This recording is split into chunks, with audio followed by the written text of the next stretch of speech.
तो उसके बाद अगली चीज़ है graph of sine x and cos x. This is one of the most important thing, ठीक है, वेरी वेरी इंपॉर्टेंट, बहुत ध्यान से देखना, ठीक है, एक एक बात ध्यान से समझना तो बहुत ही काम आएगी आगे, ठीक है।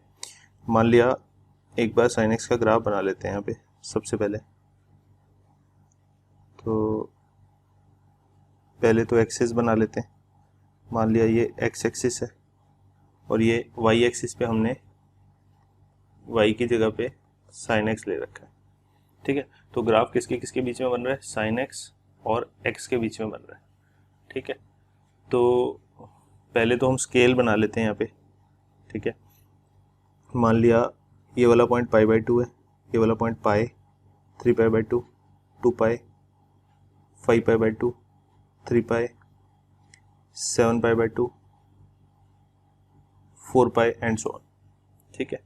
फिर लेफ्ट हैंड साइड पे बना लेते हैं। मान लिया ये minus pi by 2, minus pi, minus 3 pi by 2, minus 2 pi, minus 3 pi by 2, एक second, minus 2 pi, minus 3 pi by 2, minus 3 पाई, इस तरीके से वैल्यू डाल देते हैं। ये मान लिया हो गया पाई बाई 2, ये मान लिया पाई, 3 पाई by 2, 2 pi, 5 pi by 2, 3 pi, 7 pi by 2 and so on, ठीक है। अच्छा, इधर ये वाला पॉइंट मान लिया minus pi by 2, minus pi, minus 3 pi by 2, minus 2 pi, minus 5 pi by 2, minus 3 pi, pi by 2 के इंटरवल पे वैल्यू ले ली। क्योंकि पाई बाई 2 की फॉर्म में क्यों लिया है, क्योंकि x जो है वो एंगल है, ठीक है, और वो भी किस में है, रेडियंस में है, ठीक है, इसलिए x जो है वो रेडियन में एंगल है। अच्छा, और साइन एक्स क्या है, साइन एक्स एक न्यूमेरिकल वैल्यू आएगा, x का वैल्यू साइन के अंदर डालोगे तो साइन एक्स का एक वैल्यू आएगा, वो वाला वैल्यू वाई एक्सिस पे प्लॉट करेंगे, ठीक है। अच्छा, तो अपने को ऑलरेडी पता है ये वाली बात की साइन एक्स का मैक्सिमम वैल्यू जो आता है वो 1 होता है, तो इस वाले पॉइंट को हमने 1 बोल दिया, ठीक है। तो ये हो गया 1, ठीक है। और अपने को पता है साइन एक्स का मिनिमम वैल्यू -1 होता है, ये ऑलरेडी पता है अपने को, ठीक है। अगर किसी को नहीं पता तुम में से तो एक बार के लिए मैं बोल रहा हूँ, अज्यूम कर लो, मैक्सिमम वैल्यू 1 होता है, मिनिमम वैल्यू -1 होता है साइन एक्स का। अच्छा, फिर मैंने क्या करा, एक एक करके साइन एक्स के वैल्यूज यहाँ पे प्लॉट करना शुरू किया। मतलब मैंने क्या किया, एक्स का वैल्यू पहले 0 डाला साइन एक्स के अंदर। जब मैंने एक्स का वैल्यू 0 डाला तो मुझे 0 और साइन एक्स का वैल्यू मिला भी 0, तो 0,0 एक पॉइंट मिल गया ग्राफ के ऊपर। तो 0,0 को सबसे पहले यहाँ प्लॉट कर दिया, ये पॉइंट मिल गया यहाँ पे।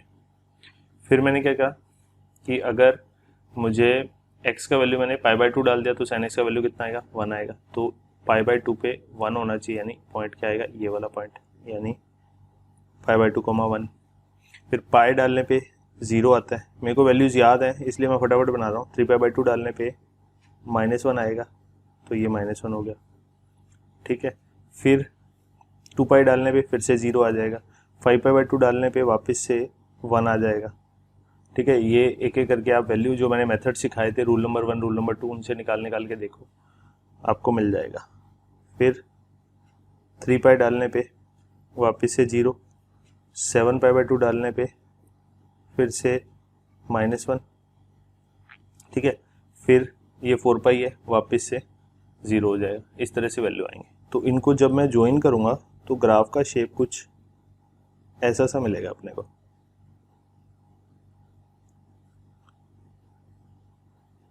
ठीक है। तो इस तरीके का ग्राफ बन जाता है एंड सो ऑन, आगे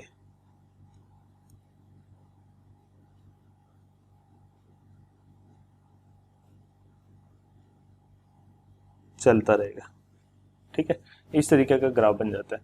फिर अगर मैं लेफ्ट हैंड साइड पे चलाऊं तो भी इसका ग्राफ बिल्कुल ऐसे ही बनेगा, पाई बाई 2 पे -1, पाई पे माइनस पाई पे 0, -3 पाई बाई 2 पे 1, ठीक है। तो ये इसका मैक्सिमम वैल्यू है, और इधर भी ऐसी ये वाली लाइन को पहले पूरा ड्रॉ कर देते हैं, और नीचे भी -1 वाली लाइन को भी पूरा ड्रॉ कर देते हैं। यहाँ पे वैल्यू आएगा 1, यहाँ पे 0 आएगा, 5π/2 पे -1 आएगा, 3π पे 0 आएगा। तो मैंने क्या किया, इधर भी इन सारे पॉइंट्स को ज्वाइन कर दिया।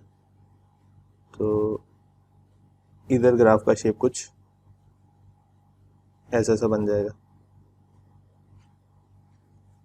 इधर भी ऐसे बढ़ता जाएगा एंड सो ऑन। ठीक है, तो ये sin x के ग्राफ का शेप होता है, इस तरीके से बनता है, ये वेव जैसा बनता है। ठीक है, ये वेव जैसा बनता है, इसको बोलते हैं साइनसोइडल वेव। ठीक है, अच्छा, अब इस ग्राफ में कुछ इंपॉर्टेंट बातें हैं जिसको अपने रीड करना सीखेंगे। ठीक है, ध्यान देना मैंने क्या क्या बोला। यहाँ पे एक चीज मैंने बोली कि sin x का मैक्सिमम वैल्यू 1 होता है, तो यहाँ पे ऑब्जर्व करना, इस ग्राफ में ये जो डॉटेड लाइन है, ऊपर वाली जो डॉटेड लाइन है, इस लाइन की इक्वेशन है y बराबर 1, और जो नीचे वाली डॉटेड लाइन है इसकी इक्वेशन है y बराबर -1। ये वाली डॉटेड लाइन जो है इसका इक्वेशन है। तो हमने क्या बोला, sin x का वैल्यू इस लाइन के ऊपर कभी नहीं बढ़ा। क्यों? क्योंकि ये ग्राफ कभी इस लाइन के ऊपर गया ही नहीं, कहीं पे भी देख लो पूरे इंटरवल में कभी भी गया ही नहीं। आगे कैसे चलता रहेगा, ये ऐसे ही वेव की तरह आगे आगे आगे चलता रहेगा इन्फिनिटी तक। तो इसका मतलब है कि हमने बोला sin x का मैक्सिमम वैल्यू तो क्या हो गया, 1 हो गया, मतलब इस वाली लाइन के ऊपर कभी गया ही नहीं, तो इसका मैक्सिमम वैल्यू तो 1 ही हो जाएगा ना। This is maximum value of sin x। ठीक है, अच्छा, और सिमिलरली नीचे -1 के नीचे कभी नहीं गया, नीचे की तरफ -1 से छोटा वैल्यू कभी आया ही नहीं, क्योंकि ग्राफ कभी -1 वाली लाइन से नीचे आया ही नहीं। इसका मतलब है कि sin x का मैक्सिमम वैल्यू तो 1 हो गया और मिनिमम वैल्यू -1 हो गया। तो यहाँ से अपने ये बोल सकते हैं कि sin x is less than equal to -1, sorry, sin x is less than equal to 1 and greater than equal to -1। मतलब sin x का वैल्यू -1 और 1 के बीच में ही रहेगा, मतलब इस वाली लाइन और इस वाली लाइन के हमेशा बीच में इसका ग्राफ घूमता रहेगा। ठीक है, ऊपर नीचे नाचता रहेगा, लेकिन कभी भी इस लाइन के ऊपर नहीं जा पाएगा और इस लाइन के नीचे नहीं जा पाएगा। ये कैसे पता चला, हमने 1 बाई 1 वैल्यूज प्लॉट कर करके इसके ऊपर बहुत सारे पॉइंट्स को ज्वाइन कर करके देखा, तो sin x का ग्राफ ऐसा ही जाता है। तो हमने 0 से 2π करके देखा, उसके बाद तो हमें मैथमेटिक्स की नॉलेज से ये पता चल गया कि ये वाला ग्राफ तो इतना पोर्शन ऑफ द ग्राफ, कौन सा, एक बार देखना जरा, ये इतना पोर्शन ऑफ द ग्राफ यहां से लेके 2π तक, 0 से 2π तक का ये वाला portion, this unit is repeating itself. ठीक है, ये वाला इतना पार्ट, यानी अगर मैं यहाँ पे एक लाइन ड्रॉ कर दूं, इस लाइन और इस लाइन के बीच का ये जो पोर्शन है, इतना पोर्शन ऑफ द ग्राफ ये बार बार रिपीट होगा। आप देख सकते हो यहाँ से लेके यहाँ तक यही वाला सेम यूनिट रिपीट हो गया। ठीक है, पीछे भी आप देख सकते हो यहाँ तक, है ना, यही वाला सेम यूनिट रिपीट हो गया, उसके पीछे भी ऐसे ही चलेगा। ठीक है, उसके पीछे भी रिपीट होएगा, और उसके आगे चलें तो इस तरफ भी रिपीट होएगा। तो ये वाला बार बार रिपीट होने का मतलब क्या हुआ कि ये सारी वैल्यूज 0 से 2π तक की जो वैल्यूज थी, जिस ऑर्डर में वो आई थी, वो सारी वैल्यूज 2π से 4π तक, ये जो पॉइंट है दिस इज 4π। ठीक है, 2π से 4π तक के एंगल डालने पे साइन के अंदर वही वाली सारी वैल्यूज रिपीट होंगी उसी ऑर्डर में। तो इसका तो लॉजिक अपने यहाँ से देख सकते हैं। अगर आपको ये वाला मेथड याद है कि मैंने आपको बताया था कि अगर ओपी लाइन जो है वो रोटेट कर रही है, ऐसे रोटेट कर रही है और घूम के वापस 0 डिग्री पे आ जाए, तो 0 डिग्री पे और 360 डिग्री पे सेम ही वैल्यू आएंगी, क्योंकि ये दोनों जो 0 डिग्री और 360 डिग्री ये सेम ही लाइन पे आ रहे हैं। तो दोनों सेम ही लाइन पे हैं, तो एक ही लाइन के करस्पॉन्डिंग एंगल है। तो चाहे मैं 360 डिग्री डालूं, चाहे मैं 720 डिग्री डालूं, इन सब पे ट्रिग्नोमेट्रिक रेशियोज का वैल्यू तो बराबर ही आने वाला है। सिमिलरली अगर कोई लाइन यहाँ पे 30 डिग्री पे है, ठीक है, या फिर 30 डिग्री को मैं रेडियन में लिखूं तो मान लिया π/6 पे है कोई लाइन, तो बेटा π/6 पे जो वैल्यू आएगा वही वैल्यू 2π + π/6 पे आएगा, क्योंकि इसमें तो क्या हुआ, एक चक्कर घूम के आगे, एंगल तो अभी भी वही है, तो sin x का वैल्यू तो अभी भी वही आएगा, है ना।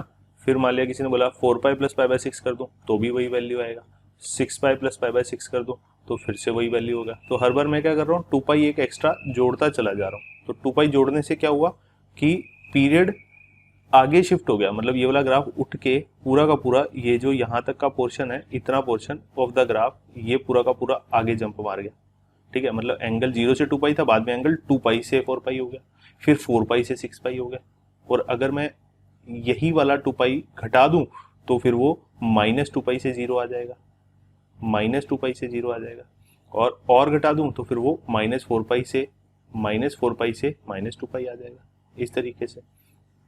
तो हुआ क्या है, मैंने बोला कि जिस ऑर्डर में ये वाली वैल्यूज आई हैं उसी ऑर्डर में ये सारी वैल्यूज आएंगी। मतलब पहले 0 से बढ़ना चालू हुआ, बढ़ बढ़ के 1 हुआ, फिर घट घट के 0 हुआ, फिर घट घट के -1 हुआ, फिर बढ़ के 0 हुआ, फिर बढ़ के 1 होगा, फिर बढ़ के घट के 0 होगा, एंड सो ऑन। इसी तरीके से सेम ऑर्डर में सारी वैल्यूज रिपीट होंगी। कहने का मतलब ये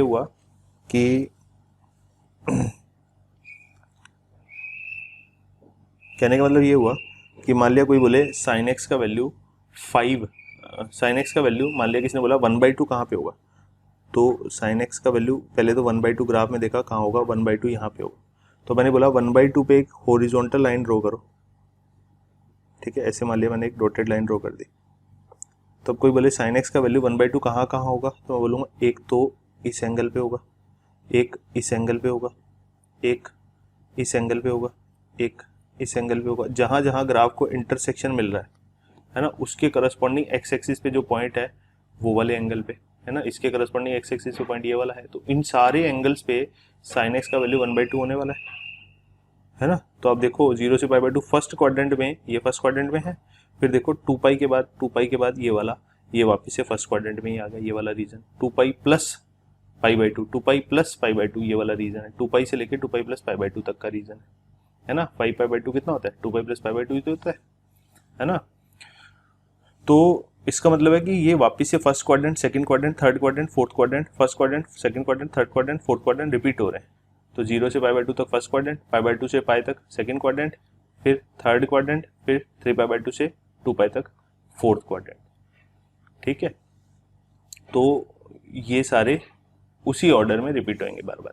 अच्छा, सिंस कितना लेंथ ग्राफ का रिपीट हो रहा है, 2π इंटरवल के बाद पूरा का पूरा रिपीट हो रहा है, तो अपने बोलेंगे 2π जो है that is period of the graph. Why? Because graph is periodically repeating it's values in the same order again and again, इसलिए बोलते हैं 2π इस ग्राफ का पीरियड है, and this graph is called periodic graph, या फिर sin x को बोलते हैं पीरियोडिक फंक्शन, ठीक है। sin x क्या है, एक पीरियोडिक फंक्शन है जो अपनी वैल्यूज बार बार रिपीट करेगा आफ्टर द इंटरवल ऑफ 2π, ठीक है। अब ये जरूरी नहीं है कि हम सिर्फ यही वाला 2π का इंटरवल लें, ठीक है। मैं आपको दिखाता हूं, मान लिया मैंने नीचे एक और ग्राफ बनाया यहाँ पे, ऐसे ही समझाने के लिए मान लिया मैंने ऐसा सा ही एक और ग्राफ बना दिया यहाँ पे, सपोज ये, ठीक है। अब कोई बोले कि मुझे तो यहाँ पे एक सेक्शन लगाना है और इस पॉइंट के 2π आगे जाना है, तो 2π आगे जाने के लिए मैं क्या करूँगा, इस पॉइंट से 2π आगे तो ये वाला पॉइंट है, फिर ये जितना आगे है यहाँ से उतना आगे यहाँ से और चल लो, ठीक है। तो मैं जिस पॉइंट पे पहुँचूंगा वो यहाँ से पक्का 2π के इंटरवल पे होगा, ठीक है। अब मैं कह रहा हूँ कि ये 2π का जो इंटरवल लिया, इसके बीच में जो ग्राफ काटा है आपने, देखना क्या ये भी अपनी वैल्यू बार बार रिपीट करेगा, बिल्कुल। यहाँ से यहाँ तक ग्राफ काटा, अब सोचो मैंने इसके 2π आगे जाना है, इस लाइन के 2π आगे जाना है, तो फिर से मैं इस पॉइंट से 2π आगे गया तो यहाँ, फिर इससे उतना ही और आगे गया तो यहाँ पहुँचा। अब आप सोचो कि क्या ये जो सेक्शन ऑफ ग्राफ बना है येलो कलर में, और ये जो ग्रीन कलर में मैंने सेक्शन बनाया ग्राफ का, क्या ये बिल्कुल सेम दिख रहे हैं?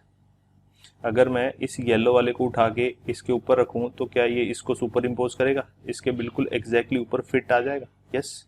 इसका मतलब है कि आप 2 पाई का सेक्शन कहीं भी लगा दो साइन एक्स के ग्राफ में, उसके आगे सारा बार बार वही वाला same shape of the graph bar bar repeat होता चला जाएगा।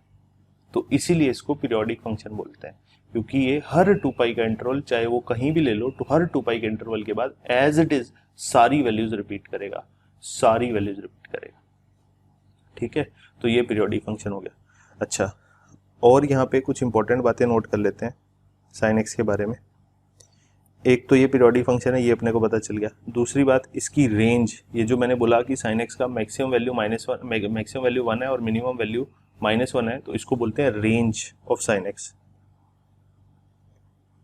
Range of sine x. ठीक है, तो उसको लिखते हैं कि वो -1 से 1 के बीच में जा सकता है। ठीक है, तो ये साइन एक्स की रेंज है। रेंज मतलब मिनिमम एंड मैक्सिमम वैल्यू, यानी वो कहाँ कहाँ तक जा सकता है। ठीक है, ये रेंज है इसका। रेंज मतलब दिस रीजन, इस रीजन के बाहर साइन एक्स की वैल्यू नहीं जा सकती, तो दिस इज इट्स रेंज। तो this is a bounded function. Bounded मतलब ऊपर भी बाउंड्री है, नीचे भी बाउंड्री है, उन दोनों बाउंड्रीज के बाहर नहीं जा सकता, है ना। जैसे गाय को रस्सी से बांध देते हैं तो फिर वो गाय रस्सी की लंबाई जितने सर्कल के अंदर अंदर बाउंड हो जाती है, तो अपने बोलते हैं कि गाय की वही रेंज है, उस रेंज के अंदर अंदर वो घूम सकती है, उस रेंज के बाहर नहीं जा सकती, है ना। तो बिल्कुल सिमिलर तरीके से अपने यहाँ पे भी बोल सकते हैं ये वाली बात कि ये दोनों लाइनें जो है, ये इन दोनों के बीच बीच में साइन एक्स की रेंज है, इनके बीच में कितना भी ना चले वो इनके बाहर नहीं जा सकता कभी भी। ठीक है, तो ये साइन एक्स का ग्राफ हो गया। ठीक है, कोई बोले साइन एक्स का मिनिमम वैल्यू क्या है, तो मिनिमम वैल्यू मैंने बोला कि थीटा का वैल्यू, यानी कि यहाँ पे जो एक्स है ये अपने थीटा का काम कर रहा है, तो इस एक्स का वैल्यू आप -∞ से +∞, देखो नंबर लाइन पे मैंने क्या करा हुआ है, -∞ से +∞ तक के सारे एंगल तो लिए हुए हैं, तो किसी भी एंगल के लिए साइन एक्स का वैल्यू 1 से ऊपर नहीं जा रहा और -1 से नीचे नहीं जा रहा, तो -∞ से ∞ तक के सारे एंगल्स के लिए साइन एक्स का जो वैल्यू आएगा वो हमेशा -1 से 1 के बीच में आएगा। इसीलिए अपने बोलते हैं कि साइन एक्स का रेंज जो है -1 से 1 के बीच में, यानी हर x की वैल्यू के लिए उसका वैल्यू पक्का 1 से तो छोटा ही रहेगा और -1 से बड़ा ही रहेगा, मतलब इन दोनों के बीच में ही आ सकता है। कोई बोले साइन एक्स का वैल्यू, कोई बोले कि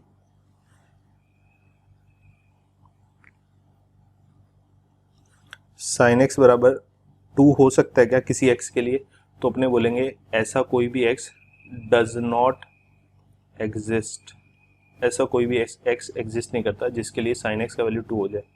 कोई बोले साइन एक्स बराबर -1/2 पॉसिबल है क्या, तो मैं बोलूँगा यस, ऐसा कोई ना कोई x मिल जाएगा हमें। क्यों, क्योंकि बेटा ये तो -1 और 1 के बीच का वैल्यू है। कोई बोले साइन एक्स बराबर -3 हो सकता है क्या, तो मेरा आंसर है नो, ऐसा कोई भी x does not exist. Why, reason is कि साइन एक्स का वैल्यू -1 से 1 के बीच में हो सकता है, -3 तो कभी हो ही नहीं सकता। आई होप आपको बात समझ में आ गई है किस तरीके से साइन एक्स का वैल्यू देखते हैं। अगर वैल्यू देखना है तो एक हॉरिजॉन्टल लाइन, जैसे मान लिया मुझे देखना है साइन एक्स का वैल्यू 1/2 कहाँ पे है, तो ये एक एग्जांपल ऑलरेडी दे चुका हूँ। 1/2 देखना है तो एक पहले y एक्सिस पे जाओ, 1 के एग्जैक्टली हाफ पे जाके कट लगा दिया मैंने, यहाँ पे 1/2 होगा। तो फिर मैंने बोला कि 1/2 पे हॉरिजॉन्टल लाइन ड्रॉ कर दो, जहाँ जहाँ ग्राफ पे कट करेगा, एक यहाँ कट किया, एक यहाँ कट किया, एक यहाँ पे कट किया, एक यहाँ पे कट किया, तो जहाँ जहाँ कट किया उसके करस्पॉन्डिंग एक्स एक्सिस पे जो पॉइंट होगा वही वाला एंगल जो हमें मिलेगा, वही वाला एंगल जो होगा उन सारे एंगल्स पे साइन एक्स का वैल्यू 1/2 हो जाएगा। ठीक है, तो ऐसे पक्का इनफाइनाइट एंगल होंगे, क्योंकि अगर इस हॉरिजॉन्टल लाइन को मैं इधर बढ़ाऊं और इधर लेफ्ट हैंड साइड पे बढ़ाऊं तो इस ग्राफ को कितनी बार कट करेगी, इनफाइनाइट टाइम्स, क्योंकि ये ग्राफ भी नेवर एंडिंग है और ये लाइन भी नेवर एंडिंग है। तो इसका मतलब है कि इनफाइनाइट नंबर ऑफ एंगल्स ऐसे होंगे जिसपे साइन एक्स का वैल्यू 1/2 होगा। बट हमने तो एक ही पढ़ा है, वो हमने कौन सा पढ़ा है, वो तो हमने सिर्फ ये वाला पढ़ा है, इस ग्राफ में जो दिख रहा है हमें ये वाला 0 से 90 के बीच वाला पढ़ा है हमने, है ना। तो 0 से 90 के बीच में तो एक ही ऐसा एंगल होगा, बट उसके बाहर ऐसे बहुत सारे एंगल्स होंगे जो उसी लाइन के करस्पॉन्डिंग जो हमने सर्कल वाले डायग्राम में देखा था। तो हमें याद ही होगा कि सर्कल वाले डायग्राम में हमने ये वाली बात करी थी, एक ही लाइन के करस्पॉन्डिंग बहुत सारे एंगल्स होते हैं। तो सिमिलरली वो वही सारे अलग अलग एंगल्स की वैल्यू होंगी जिन पे साइन एक्स का वैल्यू 1/2 आ रहा होगा। ठीक है, आई होप आपको इतनी बात क्लियर है यहाँ पे, ठीक है। साइन एक्स का ग्राफ कैसे बनता है ये एक बार आपको मैं फटाफट से रिवाइज करा देता हूँ, ये वाली बात जो मैंने बोली अभी, ठीक है। आपको ग्राफ का रट्टा मार के रखना है, ये सारे पॉइंट्स पता होने चाहिए, और रिवीजन के तौर पे मैं दोबारा बना रहा हूँ इसका ग्राफ ताकि आप लोगों को याद हो जाए, ठीक है। मान लिया फटाफट सबसे पहले एक्सिस बनाने, ठीक है, एक्सिस बनाए, फिर पॉइंट्स प्लॉट किए, 0, π/2, पाई, 3π/2, 2π, ठीक है। तो पॉइंट्स प्लॉट कर दिए, π/2, पाई, 3π/2, 2π, 5π/2, इधर भी प्लॉट कर दिए, -π/2, -π, -3π/2। सबसे पहला काम पॉइंट प्लॉट किए, फिर ऊपर 1 प्लॉट किया, नीचे -1 प्लॉट किया, ठीक है। मेक श्योर ये जो पॉइंट है ये इक्वल इंटरवल पे आए। ये देखो मैंने इंटरवल जो लिया है ये बराबर बराबर लिया हुआ है, हर बार π/2 लिया है, तो मैंने डिस्टेंस भी कोशिश की है कि वो लगभग बराबर ही आए। हालांकि मैंने बिना स्केल के बनाया, फिर भी रफ आइडिया भी मेरा काफ़ी अच्छा है। अच्छा, फिर देखना फटाफट से बनाना है, π/2 पे 1 होना चाहिए, पाई पे 0, 3π/2 पे -1, 2π पे 1, उसके बाद 2π पे 0, फिर 5π/2 पे वापस से 1। तो ग्राफ का शेप पक्का कुछ ऐसा सा बन जाएगा। फटाफट से ग्राफ का शेप बना दो, ये आपका ग्राफ बन गया। इतना ही छोड़ सकते हो। फिर इधर से π/2 पे -π/2 पे -1 वैल्यू होती है, ये याद रखना है। अगर नहीं याद रह रहा तो कोई बात नहीं, ये एज इट इज़ रिपीट कर दो। कहाँ से कहाँ तक, यहाँ से रिपीट करना चालू करो। यहाँ पे वैल्यू पक्का 1 होएगी, फिर 0, फिर यहाँ -1, ये रिपीट करा दिया हमने।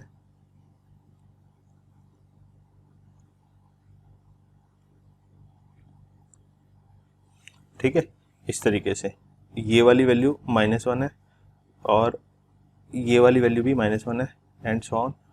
ये वाली वैल्यू 1 है, ये वाली वैल्यू भी 1 ही है, ठीक है, और ये वाली वैल्यू भी 1 ही है।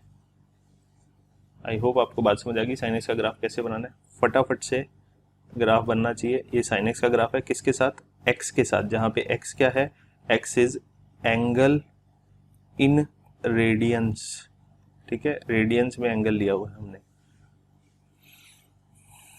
आई होप आपको बात समझ आ गई। साइन एक्स का रेंज कितना होता है, -1 से 1 के बीच में होता है। इन दोनों के बीच में हमेशा घूमता रहेगा, इन दोनों लाइंस के बाहर नहीं जाएगा। ऊपर वाली लाइन कौन सी है, y = 1, नीचे वाली लाइन कौन सी है, y = -1। कोई बोले साइन एक्स का पीरियड कितना होता है, तो मेरा आंसर हो जाएगा 2π, ठीक है।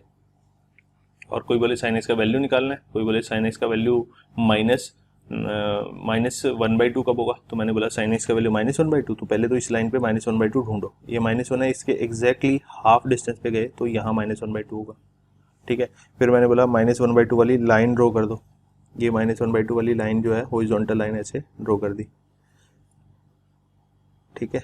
अब ग्राफ को जहाँ जहाँ इंटरसेक्ट करेगा, एक तो यहाँ इंटरसेक्ट किया तो ये वाला एंगल, इसके करस्पॉन्डिंग जो एक्स एक्सिस पे एंगल होगा, इसके करस्पॉन्डिंग ये वाला एंगल, इसके करस्पॉन्डिंग ये वाला एंगल। तो ये सारे जो एक्स एक्सिस पे पॉइंट्स आए, ये सारे एंगल्स हैं, ये सारे वो एंगल्स हैं जिन पे साइन एक्स का वैल्यू, ये एक्स की वो वैल्यूज हैं जिन पे साइन एक्स का वैल्यू किसके बराबर हो जाएगा, -1/2 के बराबर हो जाएगा। इस तरीके से देखना है ग्राफ, ठीक है। आई होप आपको बात समझ में आ गई होगी।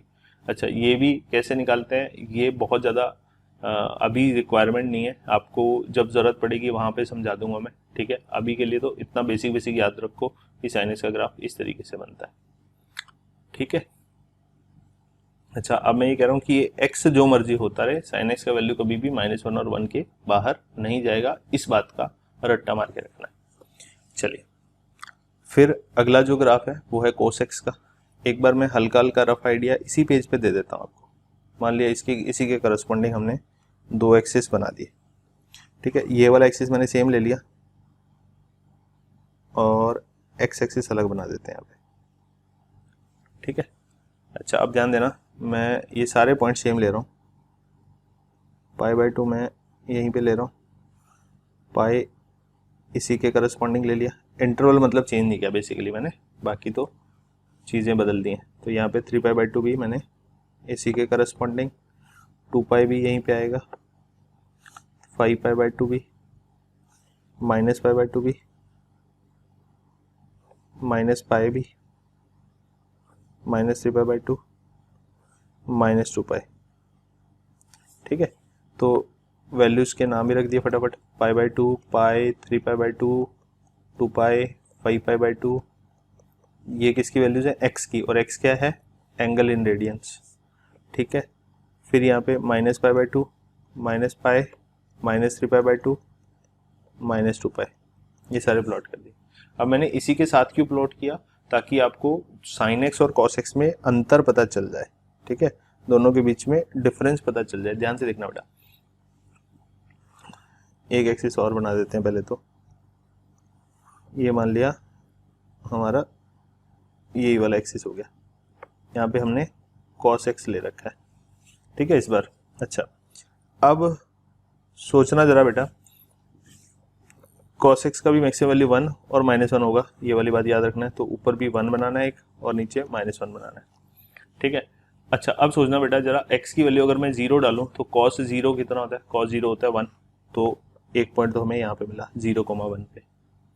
फिर मैंने बोला अगर मैं x का वैल्यू π/2 डाल दूं, यानी ये डाल दूं, तो cos x का वैल्यू कितना आएगा?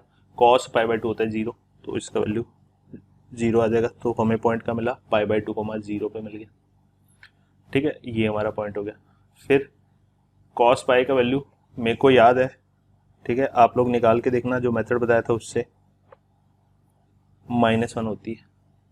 ठीक है, अच्छा फिर cos 3π/2 की वैल्यू भी रूल नंबर 1 से निकाल के देखना, कितनी होती है? 0। फिर 2π की वैल्यू वापस से 1 हो जाती है, ये भी आप निकाल के देखना रूल नंबर 1 की हेल्प से, और फिर से ये 0 हो जाता है, एंड सो ऑन। ठीक है, -π/2 की 0 आती है, -π की -1 आती है, और -3π/2 फिर से 0, 2π की फिर से 1, इस तरीके से। ठीक है, तो अब जब मैं इन सारे पॉइंट्स को ज्वाइन करता हूँ तो मेरे पास इस तरह का शेप बनता है। देखना 0 से 2π में जो शेप बना वो ऐसा बनता है। अब यही वाला शेप बार बार रिपीट होगा। ठीक है, क्योंकि cos x भी कैसा है? cos x भी 2π पीरियड का पीरियोडिक फंक्शन है, ये 2π इसका पीरियड हो गया। तो आगे भी as it is same to same shape ऐसे ही रिपीट होगी, पीछे भी as it is same to same shape repeat होएगी, आगे चलता रहेगा ये। ठीक है, इधर भी नेवर एंडिंग होगा, इधर भी नेवर एंडिंग होगा। अच्छा, बट खास बात क्या है कि इसका भी पीरियड 2π है, sin x का पीरियड भी 2π है। और क्या खास बात है? और खास बात ये है कि ये भी y बराबर 1 एंड y बराबर -1, इन दोनों लाइंस के बीच में बाउंडेड फंक्शन है, यानी कि इसका वैल्यू भी 1 से बड़ा नहीं हो सकता एंड -1 से छोटा नहीं हो सकता। ये y बराबर -1 लाइन है। तो कोई बोले cos x का रेंज कितना होगा, तो मेरा आंसर क्या होगा? cos x का रेंज भी यही है, इन दोनों के बीच में नाचता रहेगा। तो मैं ये बोल सकता हूँ कि cos x is also less than equal to 1 greater than equal to -1, मतलब -1 से बड़ा या बराबर हो सकता है, 1 से छोटा या बराबर हो सकता है। ठीक है, तो इन दोनों के बाहर उसका वैल्यू कभी भी नहीं जाएगा, यानी इस लाइन के ऊपर ग्राफ नहीं जाएगा इस वाली लाइन के, और इस वाली लाइन के नीचे ग्राफ कभी भी नहीं जाएगा। अच्छा, अब थोड़ा सा डिफरेंस है sin x और cos x के ग्राफ में, वो डिफरेंस दिखाने के लिए दोनों के ग्राफ साथ साथ बनाए हैं। देखो sin x का ग्राफ हाईलाइट करता हूँ 0 से 2π के इंटरवल में। ठीक है, sin x का ग्राफ तो ऐसा सा है, और cos x का ग्राफ ऐसा सा होता है 0 से 2π के बीच में, ऐसा सा।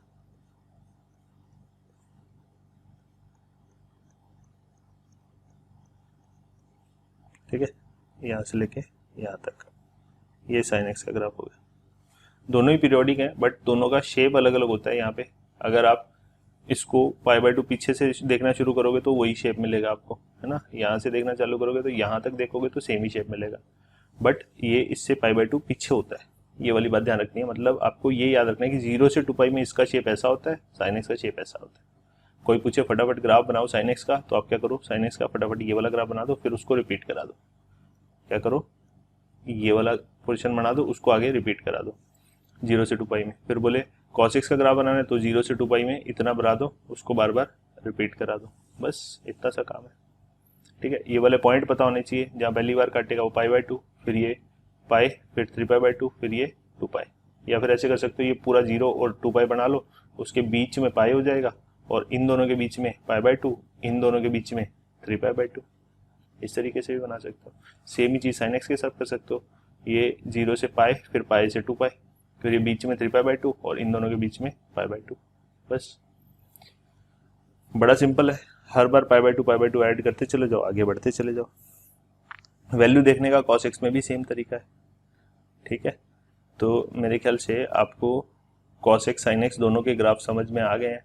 पीरियोडिक फंक्शन है, दोनों का रेंज -1 से 1 होता है और cos x 0 पे 1 होता है ना, तो स्टार्टिंग में यहाँ से डिक्रीज होता है फिर बढ़ता है, और sin x पहले इंक्रीज होता है फिर डिक्रीज होता है फिर बढ़ता है। ठीक है, और कुछ इंपॉर्टेंट बातें होती हैं बट वो मैथ्स के बच्चों के लिए ज़्यादा इंपॉर्टेंट है। मतलब अभी तो मैं बोल रहा हूँ कि sin x और cos x पे अभी भी हम आधा घंटा और डिस्कशन कर सकते हैं, इतनी सारी चीज़ें होती हैं। ठीक है, आधा घंटा भी शायद कम पड़ जाए। तो ये बोल रहा हूँ कि फिजिक्स के बच्चों को तो इतनी ज़्यादा डिस्कशन की डेप्थ में नहीं जाना चाहिए। ठीक है, क्योंकि फिजिक्स में इस चीज़ के बाहर नई चीज़ कभी भी आएगी। जितना मैंने बता दिया उतना मोर देन सफिशिएंट है। ठीक है, आई होप आपको ये वाली बात क्लियर होगी। ठीक है, तो कोई बोले फटाफट से ग्राफ बनाओ cos x का, तो मैं कैसे बनाऊंगा, ये एक्सिस बना दिए और cos x का ग्राफ बनाना है तो फटाफट से ये ग्राफ बन गया, ये वाला पॉइंट 2 पाई हो जाएगा, फिर इसको रिपीट करा दो। ठीक है, तो ये वाला पॉइंट 2 पाई है, ये वाला पॉइंट पक्का पाई होगा, ये वाला पॉइंट 3π/2 होगा, ये वाला पॉइंट π/2 होगा, ये वाला पॉइंट 1 होगा। ठीक है, ये सारी 1 पे होंगी, ये सारी सेम लाइन पे होनी चाहिए मैक्सिमम वैल्यूज, और ये सारी की सारी -1 पे होनी चाहिए। ठीक है, इधर भी रिपीट करा दो इसको ऐसे कि ऐसे। ठीक है, कोई बोले cos x का ग्राफ बनाओ तो ये बन गया, कोई बोले sin x का ग्राफ बनाओ तो वो भी बना देते हैं। यहाँ पे sin x का ग्राफ इसी के ऊपर बना रहा हूँ मैं। ठीक है, एक बार दोबारा बना रहा हूँ।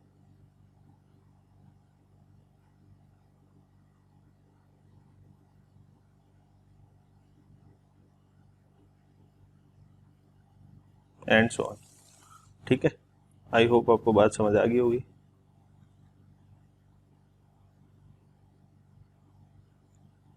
इस तरीके से दोनों के दोनों चलते रहते हैं। ठीक है, ये रेड वाला जो है ये sin x है। ठीक है, और ये जो येलो वाला है दिस इज cos x। ये दोनों ही सेम ही x पे बनाए हुए हैं। x क्या है, एंगल, किसमें, इन रेडियंस। ठीक है, आई होप आपको अच्छे से समझ में आ गई है यहाँ तक की सारी कहानी। ठीक है, जल्दी जल्दी ड्रॉ करना भी आ गया, पीरियोडिक टेबल भी पीरियड भी पता चल गया इनका। ठीक है, जल्दी जल्दी ड्रॉ करना भी आ गया, इनका पीरियड भी निकालना आ गया और वैल्यू भी निकालना आ गया और रेंज भी पता चल गया। तो ये सारी बातें आपको पता होनी चाहिए। चलिए आगे बढ़ते हैं फिर इसके बाद। अगली चीज़ है maximum and minimum value of a sin theta plus b cos theta. a sin theta plus b cos theta का मैक्सिमम मिनिमम वैल्यू निकालना है। अच्छा, वेरी वेरी यूजफुल। ठीक है, ये बहुत इंपॉर्टेंट है।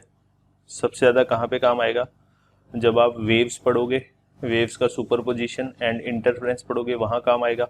स्टैंडिंग वेव और प्रोपेगेटिंग वेव पढ़ोगे वहाँ पे भी काम आएगा। ठीक है, तो दिस इज़ प्रीटी यूज। वहाँ पे बच्चे बहुत ज़्यादा, खासकर मेडिकल के बच्चे बहुत ज़्यादा कंफ्यूज होते हैं, परेशान होते हैं कि ये कैसे कर दिया, क्या कर दिया। तो इसको ध्यान से समझ लेना, वहाँ पे परेशानी नहीं आएगी। ठीक है, तो अब सुनना ज़रा ध्यान से, मैंने क्या बोला। मेरे पास एक फंक्शन है a sin theta plus b cos theta. ठीक है, मुझे इसकी मैक्सिमम वैल्यू और मिनिमम वैल्यू पता करनी है। ठीक है, जहाँ पे मैक्सिमम मिनिमम वैल्यू की बात क्यों कर रहा हूँ, क्योंकि मैं बोल रहा हूँ कि यहाँ पे a और b तो कांस्टेंट्स है, a एंड b तो बदल नहीं रहे, इनका वैल्यू तो फिक्स है, कांस्टेंट्स। ठीक है, फिर बदल कौन रहा है, वैल्यू इनकी फिक्स नहीं होनी चाहिए, नहीं, थीटा बदल रहा है। अगर थीटा बदलेगा तो पूरे एक्सप्रेशन का वैल्यू चेंज होगा, ठीक है। तो थीटा यहाँ पे वेरिएबल है, ठीक है। थीटा का वैल्यू कहाँ से कहाँ तक हो सकता है? थीटा का वैल्यू -∞ से, ठीक है, -∞ से +∞ तक जा सकता है, ठीक है। थीटा यहाँ पे वेरिएबल है। अच्छा, थीटा का वैल्यू चेंज होते होते साइन थीटा भी बदलेगा और कॉस थीटा भी बदलेगा, तो उसके अकॉर्डिंग इस पूरे एक्सप्रेशन का वैल्यू बदलेगा। तो हमें यही पता करना है कि बदलते बदलते कब मैक्सिमम आएगा, और मैक्सिमम आएगा तो कितना आएगा, वो वाली मैक्सिमम वैल्यू, और कभी ना कभी मिनिमम भी आएगा, तो मिनिमम जब आएगा तो वैल्यू कितनी होगी वो पता करना है, ठीक है। तो ये हमारा काम है। अच्छा, तो इसको सिंप्लीफाई करने के लिए मैं क्या कर रहा हूँ कि जब अपने पास दो डिफरेंट ट्रिग्नोमेट्रिक रेशियोज आ जाते हैं तो उनका मैक्सिमम मिनिमम वैल्यू निकालना हमेशा डिफिकल्ट होता है। तो हम इसको दोनों टर्म्स को, दो अलग अलग ट्रिग्नोमेट्रिक रेशियो जो अपने दिए गए हैं, इनको मिला के क्लब करके कोई फॉर्मूला वगैरह यूज करके इनको सिंगल ट्रिग्नोमेट्रिक रेशियो में बदलेंगे, ठीक है। सिंगल ट्रिग्नोमेट्रिक रेशियो में बदलेंगे। सिंगल ट्रिग्नोमेट्रिक का मतलब क्या हुआ कि या तो मैं इसको साइन समथिंग में बदल दूं या फिर मैं इसको कॉस समथिंग में बदल दूं, इस तरीके से। तो कोई ना कोई फॉर्मूला तो पक्का ट्रिग्नोमेट्री का लगाना पड़ेगा मुझे यहाँ पे, ठीक है। तो अभी तक जितने फॉर्मूला जो मैंने पढ़े हैं उनमें से कोई फॉर्मूला मैं आपको रिमाइंड कराता हूँ जो यहाँ पे मेरी हेल्प करेगा ये वाला टास्क पूरा करने में, ठीक है। तो हमने एक फॉर्मूला पढ़ा था, साइन ए कॉस बी, याद आया? Sign A cos B plus cos A sine B. किसका फॉर्मूला होता था ये? पहला formula number 1, sign A plus B का फॉर्मूला। तो अगर मेरे पास LHS में sign A cos B plus cos A sine B आ जाए तो मैं उसको फटाफट से साइन ए प्लस बी लिख सकता हूँ। तो ये दो टर्म्स मिलके एक सिंगल ट्रिग्नोमेट्रिक रेशियो में कन्वर्ट हो गई। तो ऐसा करने के लिए मुझे रिक्वायरमेंट क्या है? लेफ्ट हैंड साइड में मेरे को साइन ए, ठीक है, एंड उसके सेकंड टर्म में उसी ए का कॉस मिल जाए, मतलब साइन ए और कॉस ए दोनों सेम एंगल के साइन को साइन है, तो ये दोनों मिलने चाहिए। प्लस उनके साथ साथ मुझे cos B and sine B भी मिलना चाहिए। अच्छा, अब यहाँ पे सोचना आपको, ये इसको अपने पहले टर्म में साइन ए की तरह ट्रीट कर सकते हैं, उसी एंगल का कोसाइन कॉस थीटा तो आपको मिल गया, यानी आपको एक तो ये वाला पोर्शन मिल गया और एक ये वाला पोर्शन मिल गया। अब आपके पास दिक्कत क्या है? आपके पास कोस भी नहीं है और साइन भी नहीं है। कोस बी की जगह पे आपके पास यहाँ पे ए है और साइन बी की जगह पे आपके पास बी है। तो अगर मैं ए को मैं कॉस बी और बी को मैं साइन बी में कन्वर्ट कर पाऊं तो मेरा काम बन जाएगा, क्योंकि ए की जगह मैं कॉस बी लिख दूं और बी की जगह मैं साइन भी लिख दूं तो सीधा सीधा ये फॉर्मूला बन गया, फटाफट से एक ट्रिग्नोमेट्रिक रेशियो में कन्वर्ट हो गया। यही तो मैं करना चाह रहा था। लेकिन क्या मैं ये लिख सकता हूँ? ये लिखना अलाउड है क्या? तो ये लिखना तो तभी अलाउड है कि मैं कोई ऐसा बी ढूंढ पाऊँ, जिसके लिए कॉस बी का वैल्यू 5, कॉस बी का वैल्यू 2 ए के बराबर हो और साइन बी का वैल्यू बी के बराबर हो। क्या बोला मैंने? कि ये तो तभी कर सकता हूँ अगर मैं कोई ऐसा बी ढूंढ पाऊँ जिसके लिए कॉस बी का वैल्यू तो ए के बराबर आ जाए और साइन बी का वैल्यू जो है वो बी के बराबर आ जाए, है ना। तो क्या ऐसा कोई बी मिल सकता है? वो डिपेंड करेगा ए और बी क्या है इस बात पे, ठीक है। तो मैं यहाँ पे ये एज्यूम कर लेता हूँ कि एक बार के लिए ए की जगह पे 3 लिखा हुआ है, 3 साइन थीटा, प्लस बी की जगह पे 4 लिखा हुआ है, 4 कॉस थीटा, ठीक है। तो यहाँ पे अब ए का वैल्यू तो 3 हो गया और बी का वैल्यू 4 हो गया। तो 3 बराबर कॉस बी एंड 4 बराबर साइन बी, क्या ये किसी बी के लिए संभव है क्या? आप सोचो जरा, क्या मैं 3 बराबर कॉस बी और 4 बराबर साइन बी किसी बी के लिए लिख सकता हूँ? तो इसका आंसर है नो। वाई? क्योंकि कॉस बी और साइन बी दोनों का ही मैक्सिमम वैल्यू 1 होता है, तो 3 और 4 के बराबर होने का तो सवाल ही पैदा नहीं होता। 1 से बड़ा वैल्यू तो इनका हो ही नहीं सकता किसी भी बी पे। कोई भी बी डाल लो आप, -∞ से इन्फिनिटी तक कोई भी बी डाल लो, कभी भी इन दोनों का वैल्यू 1 से बड़ा नहीं हो सकता। तो अब फिर किसी ने दिमाग लगाया कि अच्छा अगर ऐसा है तो फिर मैं कोई और जुगाड़ करता हूँ, दोनों तरफ किसी एक ऐसे कांस्टेंट से मल्टीप्लाई कर दूं जो 1 से बड़ा हो और ऐसा हो जाए कि वो cos b से मल्टीप्लाई करके उसके वैल्यू को 1 से बड़ा कर दे, यानी 3 के बराबर कर दे। और कोई ऐसा कांस्टेंट जो साइन b के साथ मल्टीप्लाई होके उसको 4 के बराबर कर दे। तो अब मेरी प्रॉब्लम थोड़ी सी चेंज हो गई है। अब मुझे खाली b नहीं पता करना, अब मुझे दो ऐसी चीज़ें पता करनी है कि एक तो r और एक b, कि क्या मैं ऐसे दो r और b ढूंढ सकता हूँ जिनके लिए r साइन b का वैल्यू 4 के बराबर हो जाए और r cos b का वैल्यू 3 के बराबर हो जाए। क्या मैं ऐसे r और b ढूंढ सकता हूँ? अगर मैं ढूंढ पाऊंगा तो फिर मैं ऐसे लिख पाऊंगा इनको। तो फिर मैंने ढूंढने के लिए मैंने सोचा करके देखते हैं, ठीक है। तो करके देखते हैं। अब मैं करके इनके लिए नहीं देख रहा, ठीक है। तो मैं, ये तो एक जनरल केस हो गया है ना, ये तो एक स्टैंडर्ड पर्टिकुलर केस हो गया, तो मैं इसके लिए नहीं कर रहा, मैं इसके लिए कर रहा हूँ। a बराबर आर कोस बी, बी बराबर आर साइन बी, ये किसी r और b के लिए पॉसिबल है क्या, ठीक है। अब ये जो small a and small b है ये तो कांस्टेंट है, जैसे 3 या 4, इस तरीके से, ये वाली बात समझना। अच्छा, तो मैंने क्या बोला, इसको इक्वेशन नंबर 1 बोल देते हैं, इसको इक्वेशन नंबर 2 बोल देते हैं। सिंप्लीफाई करने के लिए एक बार मैंने बोला कि इक्वेशन नंबर 2 को 1 से डिवाइड कर दो, इक्वेशन नंबर 2 को डिवाइड कर दो 1 से, मेरे पास आएगा sine B upon cos B, मेरे पास आएगा sine B upon cos B बराबर बी अपॉन ए। तो यहाँ से सीधा सीधा ये sine B upon cos B तो क्या बन गया, टेन बी बन गया। तो मेरे पास बी तो आ गया टेन इनवर्स बी अपॉन ए, ठीक है। तो मैंने बी तो ऐसा ढूंढ लिया, किसकी, ए और बी की टर्म्स में ही आ गया ये। अच्छा, आप कोई बोले आर भी ढूंढना है, तो अब देखना मेरे पास दो टर्म्स है, आर और बी, आर कॉस बी और आर साइन बी। तो मुझे कॉस बी और साइन बी दोनों एलिमिनेट करना है, क्योंकि मुझे बी खत्म करना है इस इक्वेशन में से। बी खत्म होगा तभी तो ए और बी की टर्म्स में आर का वैल्यू आएगा, है ना। मेरे पास दो वेरिएबल है, एक तो आर और एक बी। तो पहली बार मैंने क्या किया, डिवाइड करके आर को एलिमिनेट कर दिया। दूसरी बार मैं क्या कर रहा हूँ, कॉस बी को एलिमिनेट करना है और साइन बी को एलिमिनेट करना है। तो मैंने क्या करा, दोनों को स्क्वायरिंग करके जोड़ दिया, इक्वेशन 1 को स्क्वायर करा और इक्वेशन 2 को स्क्वायर करा और जोड़ दिया। तो मेरे पास आएगा A square plus B square equal to R square cos square B plus R square sine square B, ठीक है। इन दोनों में से अगर मैं आर स्क्वायर कॉमन लूँ तो अंदर बचेगा मेरे पास cos square B plus sine square B, और सबको पता है इसका वैल्यू 1 होता है। तो मेरे पास आ जाएगा आर स्क्वायर बराबर ए स्क्वायर प्लस बी स्क्वायर।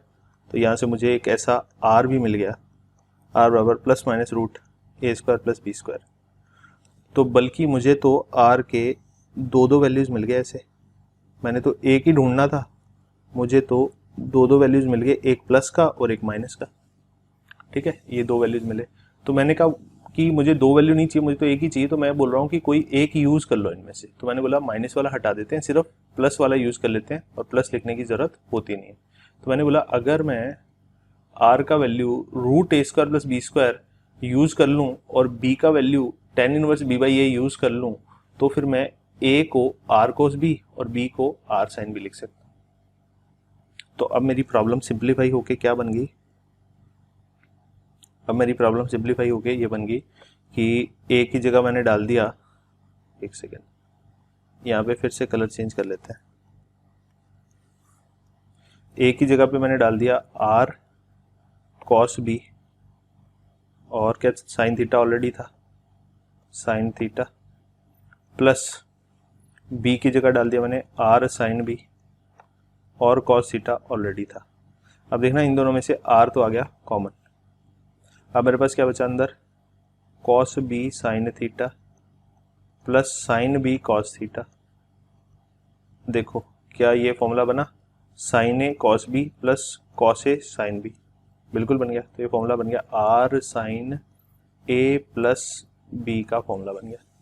ए का काम यहाँ थीटा कर रहा है, बी का काम यहाँ बी कर रहा है। तो अब सोचो बेटा, ये जो फॉर्मूला बना, अब इसमें तो मुझे पता है कि साइन थीटा प्लस बी में थीटा वेरिएबल है और बी कांस्टेंट है, ठीक है। बी कितना है, बी तो टेन इनवर्स बी बाई ए, अगर बी और ए कांस्टेंट है तो बी भी कांस्टेंट है, तो ये तो एक कांस्टेंट हो गया, ठीक है। अब किसी ने बोला कि थीटा वेरिएबल है तो साइन थीटा का वैल्यू बदलता चला जाएगा, ये पूरा साइन थीटा प्लस बी का वैल्यू बार बार बदलता रहेगा। तो इसका मतलब है कि माइनस इन्फिनिटी से इन्फिनिटी अगर मैं थीटा कर दूं तो भी साइन थीटा प्लस बी का वैल्यू कभी भी -1 और 1 के बाहर जा नहीं सकता, और एक बार -1 और 1 के बीच में कभी ना कभी तो आएगा ही आएगा, मतलब सारी वैल्यूज अटेन करेगा ही करेगा। तो अगर कोई मुझे ये बोले कि इसका इतने पार्ट का मैक्सिमम मिनिमम वैल्यू कितना होगा, तो मेरा आंसर होगा साइन थीटा प्लस बी का तो मैक्सिमम वैल्यू 1 होगा और मिनिमम वैल्यू -1 होगा। ठीक है, फिर कोई मेरे को ये बोले कि अगर मैं इसको r से मल्टीप्लाई कर दूं, r sine theta plus B कर दूं, तो मैं इधर भी r से मल्टीप्लाई कर दूंगा, इधर भी r से मल्टीप्लाई कर दूंगा, तो इस वाले फंक्शन का मैक्सिमम वैल्यू r आ गया, मिनिमम वैल्यू -r आ गया। ठीक है, और r का वैल्यू कितना था, √a² प्लस b²। तो इसका मतलब ये मैंने किसको बनाया है, ये r sine theta plus a plus r sine theta plus b किसकी जगह पे लिखा है, ये हमने ओरिजिनली इसकी जगह पे लिखा है, और ये किसकी जगह पे लिखा है, इसकी जगह पे लिखा है। तो बेसिकली मैंने क्या करा है यहाँ पे कि ये जो ओरिजिनल फंक्शन था अपने पास, इसी को कन्वर्ट करके r sine theta plus b बनाया हमने इसी। ठीक है, तो अगर मेरे पास r sine theta plus b की वैल्यू आ गई तो इसका मतलब है कि आई मीन टू से कि अगर मेरे पास r sine theta plus b की रेंज आ गई, यानी इसकी मैक्सिमम मिनिमम वैल्यू आ गई, तो इसका मतलब है कि इसकी मैक्सिमम और मिनिमम वैल्यू भी वही होगी। तो इसकी मिनिमम वैल्यू कितनी हो जाएगी, -r, और मैक्सिमम वैल्यू कितनी हो जाएगी, +r। तो इसका मतलब है कि इसकी रेंज आ गई, और r क्या है यहाँ पे, r ये है। तो मैं अब ये बोल रहा हूँ कि इस फंक्शन की रेंज जो आई है, ठीक है, इस फंक्शन की a sine theta plus b cos theta की, वो मैं नेक्स्ट पेज पे लिख रहा हूँ।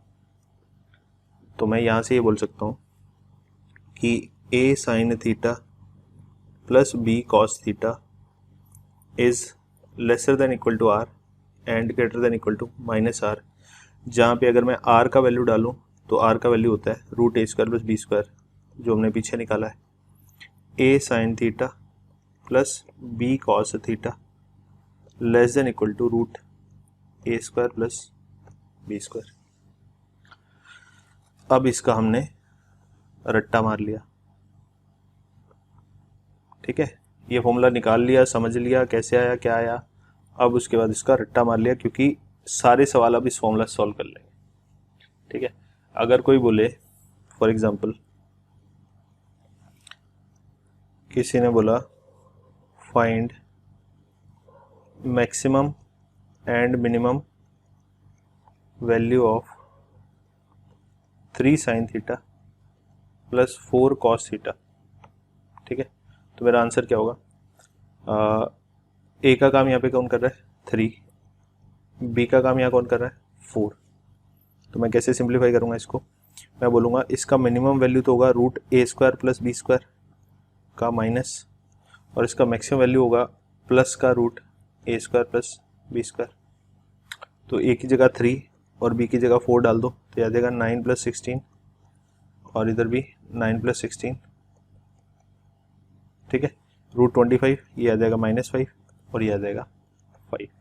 तो 3 sign theta plus 4 cos theta का मैक्सिमम एंड मिनिमम वैल्यू आएगा +5 एंड -5 रिस्पेक्टिवली। मेरे ख्याल से आपको रेंज निकालना आ गया। ठीक है, और बता देता हूँ, इनके साइन भी मैटर नहीं करते बेटा। अगर कोई बोले find maximum and minimum value of 5 sine theta -4 cos theta, ठीक है, तो मेरा आंसर क्या होगा, मेरा आंसर होगा मिनिमम वैल्यू हो जाएगी √5 का स्क्वायर प्लस, यहाँ पे प्लस माइनस कुछ भी हो फर्क नहीं पड़ता, अपने को न्यूमेरिकल वैल्यू उठानी है, 4 का स्क्वायर, ये उसकी मिनिमम वैल्यू आ जाएगी, और यही उसकी मैक्सिमम वैल्यू आ जाएगी। कितना आएगा, 25 + 16, कितना आता है 25 + 16 41, माइनस √41 से लेके प्लस √41, ये उसका रेंज हो जाएगा। ये मिनिमम वैल्यू और ये मैक्सिमम वैल्यू। ठीक है, इस तरीके से कैलकुलेट कर सकते हैं। अब देखो फॉर्मूला डिराइव होने के बाद ये कितना इजी बन गया हमारे लिए। ठीक है, तो जब अपने सुपर पोजिशन ऑफ वेव्स पढ़ेंगे,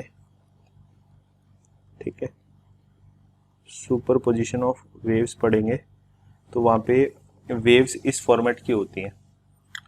मान लिया ए एम्पलीट्यूड बोल दिया A1 साइन ओमेगा टी, ठीक है, प्लस अल्फा, और दूसरी वेव मान ली इसको y बोल दिया y1, दूसरी वाली को बोल दिया y2 बराबर A2 sine omega T plus theta. ठीक है, तो अगर मुझे दोनों का रिजल्टेंट वेव निकालना है y1 प्लस y2 करना पड़ेगा, तो मेरे पास ये दो ट्रिग्नोमेट्रिक फंक्शन एज ए सम आ जाएंगे, plus A2 sine omega T plus theta. ठीक है, जब वेव्स पढ़ेंगे तो ऐसे दो ट्रिग्नोमेट्रिक रेशियोज का सम सा आ जाएगा।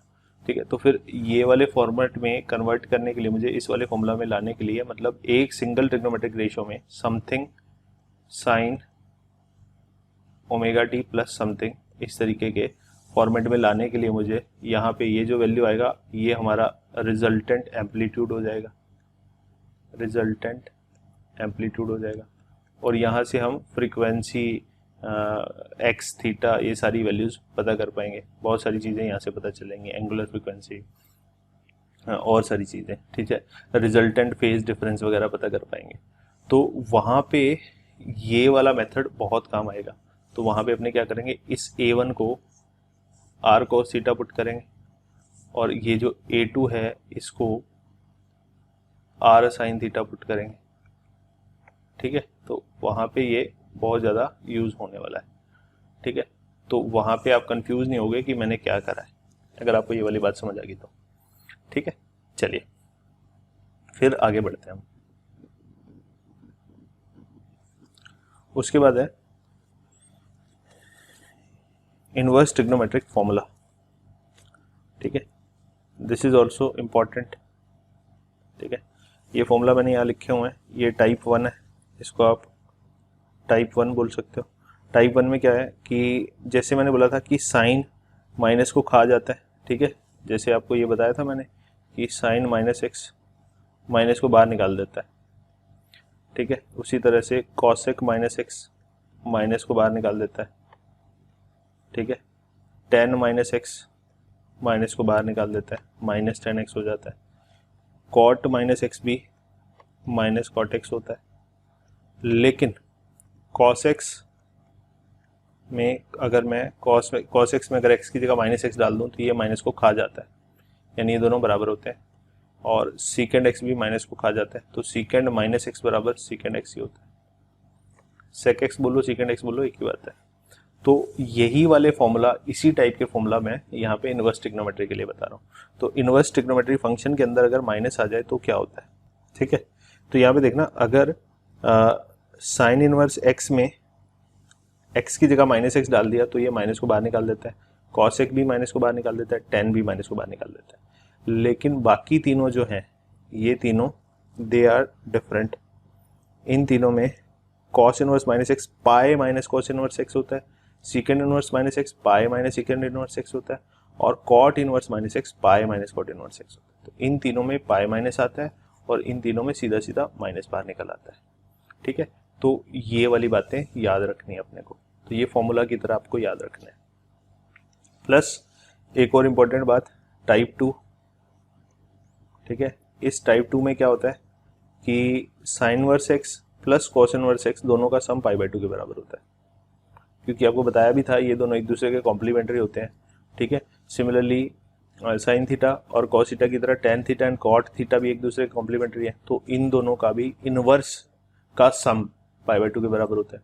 कॉसेक और सीकेंड का इनवर्स का सम भी पाई बाय 2 के बराबर होता है, यानी tan inverse x plus cot inverse x बराबर भी पाई बाय 2, और cosec inverse x and secant inverse x भी पाई बाय 2 के बराबर होता है। जैसे अगर किसी ने बोला पाई by 2 minus cos inverse x, तो इसको मैं सीधा सीधा साइन इनवर्स एक्स लिख सकता हूँ। किसी ने बोला टेन इनवर्स एक्स, तो मैं इसको लिख सकता हूँ pi by 2 minus cot inverse x.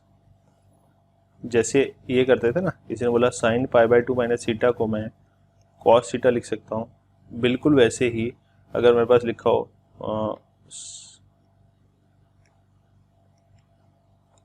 Pi by 2 minus sine inverse x या थीटा, तो मैं उसको लिख सकता हूँ कॉस इनवर्स थीटा। अगर मेरे पास लिखा हो pi by 2 minus secant inverse theta, तो उसको मैं लिख सकता हूँ cosec inverse theta. Tan inverse 3 plus cot inverse 3 का वैल्यू होगा पाई बाई 2। ठीक है, कोई बोले टेन इनवर्स एक्स का वैल्यू अगर 10 है तो कॉट इनवर्स एक्स का वैल्यू कितना होगा, तो मेरा आंसर होगा पाई बाई 2 माइनस 10। ठीक है, इस तरीके से हम वैल्यूज कैलकुलेट कर सकते हैं। तो ये ट्रिग्नोमेट्री के बिल्कुल बेसिक फॉर्मूला है इनवर्स ट्रिग्नोमेट्री के, जो आपको याद रखने हैं, जो बहुत काम आएंगे आपके आगे। ठीक है, उसके बाद है एरिया ऑफ ट्राइंगल। तो अब आप बोलोगे कि सर ये क्यों पढ़ा रहे हो, ये तो हमें आता है। बेटा इसमें जो इम्पोर्टेंट बात बता रहा हूँ वो 11th क्लास की मैथमेटिक्स में सॉल्यूशन ऑफ ट्राइंगल एक चैप्टर है, वहाँ पढ़ाया जाता है। तो फिर भी मैं आप लोगों को बता रहा हूँ क्योंकि बहुत जगह काम आएगा आपके। मान लीजिए एक ट्राइंगल है ABC, ठीक है, तो तीनों वर्टिसेस के नाम ABC हैं। तो स्टैंडर्ड जो इसमें नोटेशंस होते हैं वो ये होते हैं कि इस वाले एंगल को एंगल A बोलते हैं, इस वाले एंगल को एंगल B और इस वाले एंगल को एंगल C बोलते हैं। तो एंगल A के सामने वाली साइड को स्मॉल a से, एंगल B के सामने वाली साइड को स्मॉल b से, एंगल C के सामने वाली साइड को स्मॉल c से लिखते हैं। ठीक है, तो एरिया ऑफ ट्राइंगल ABC क्या होगा, that can be written as half of AC sine B।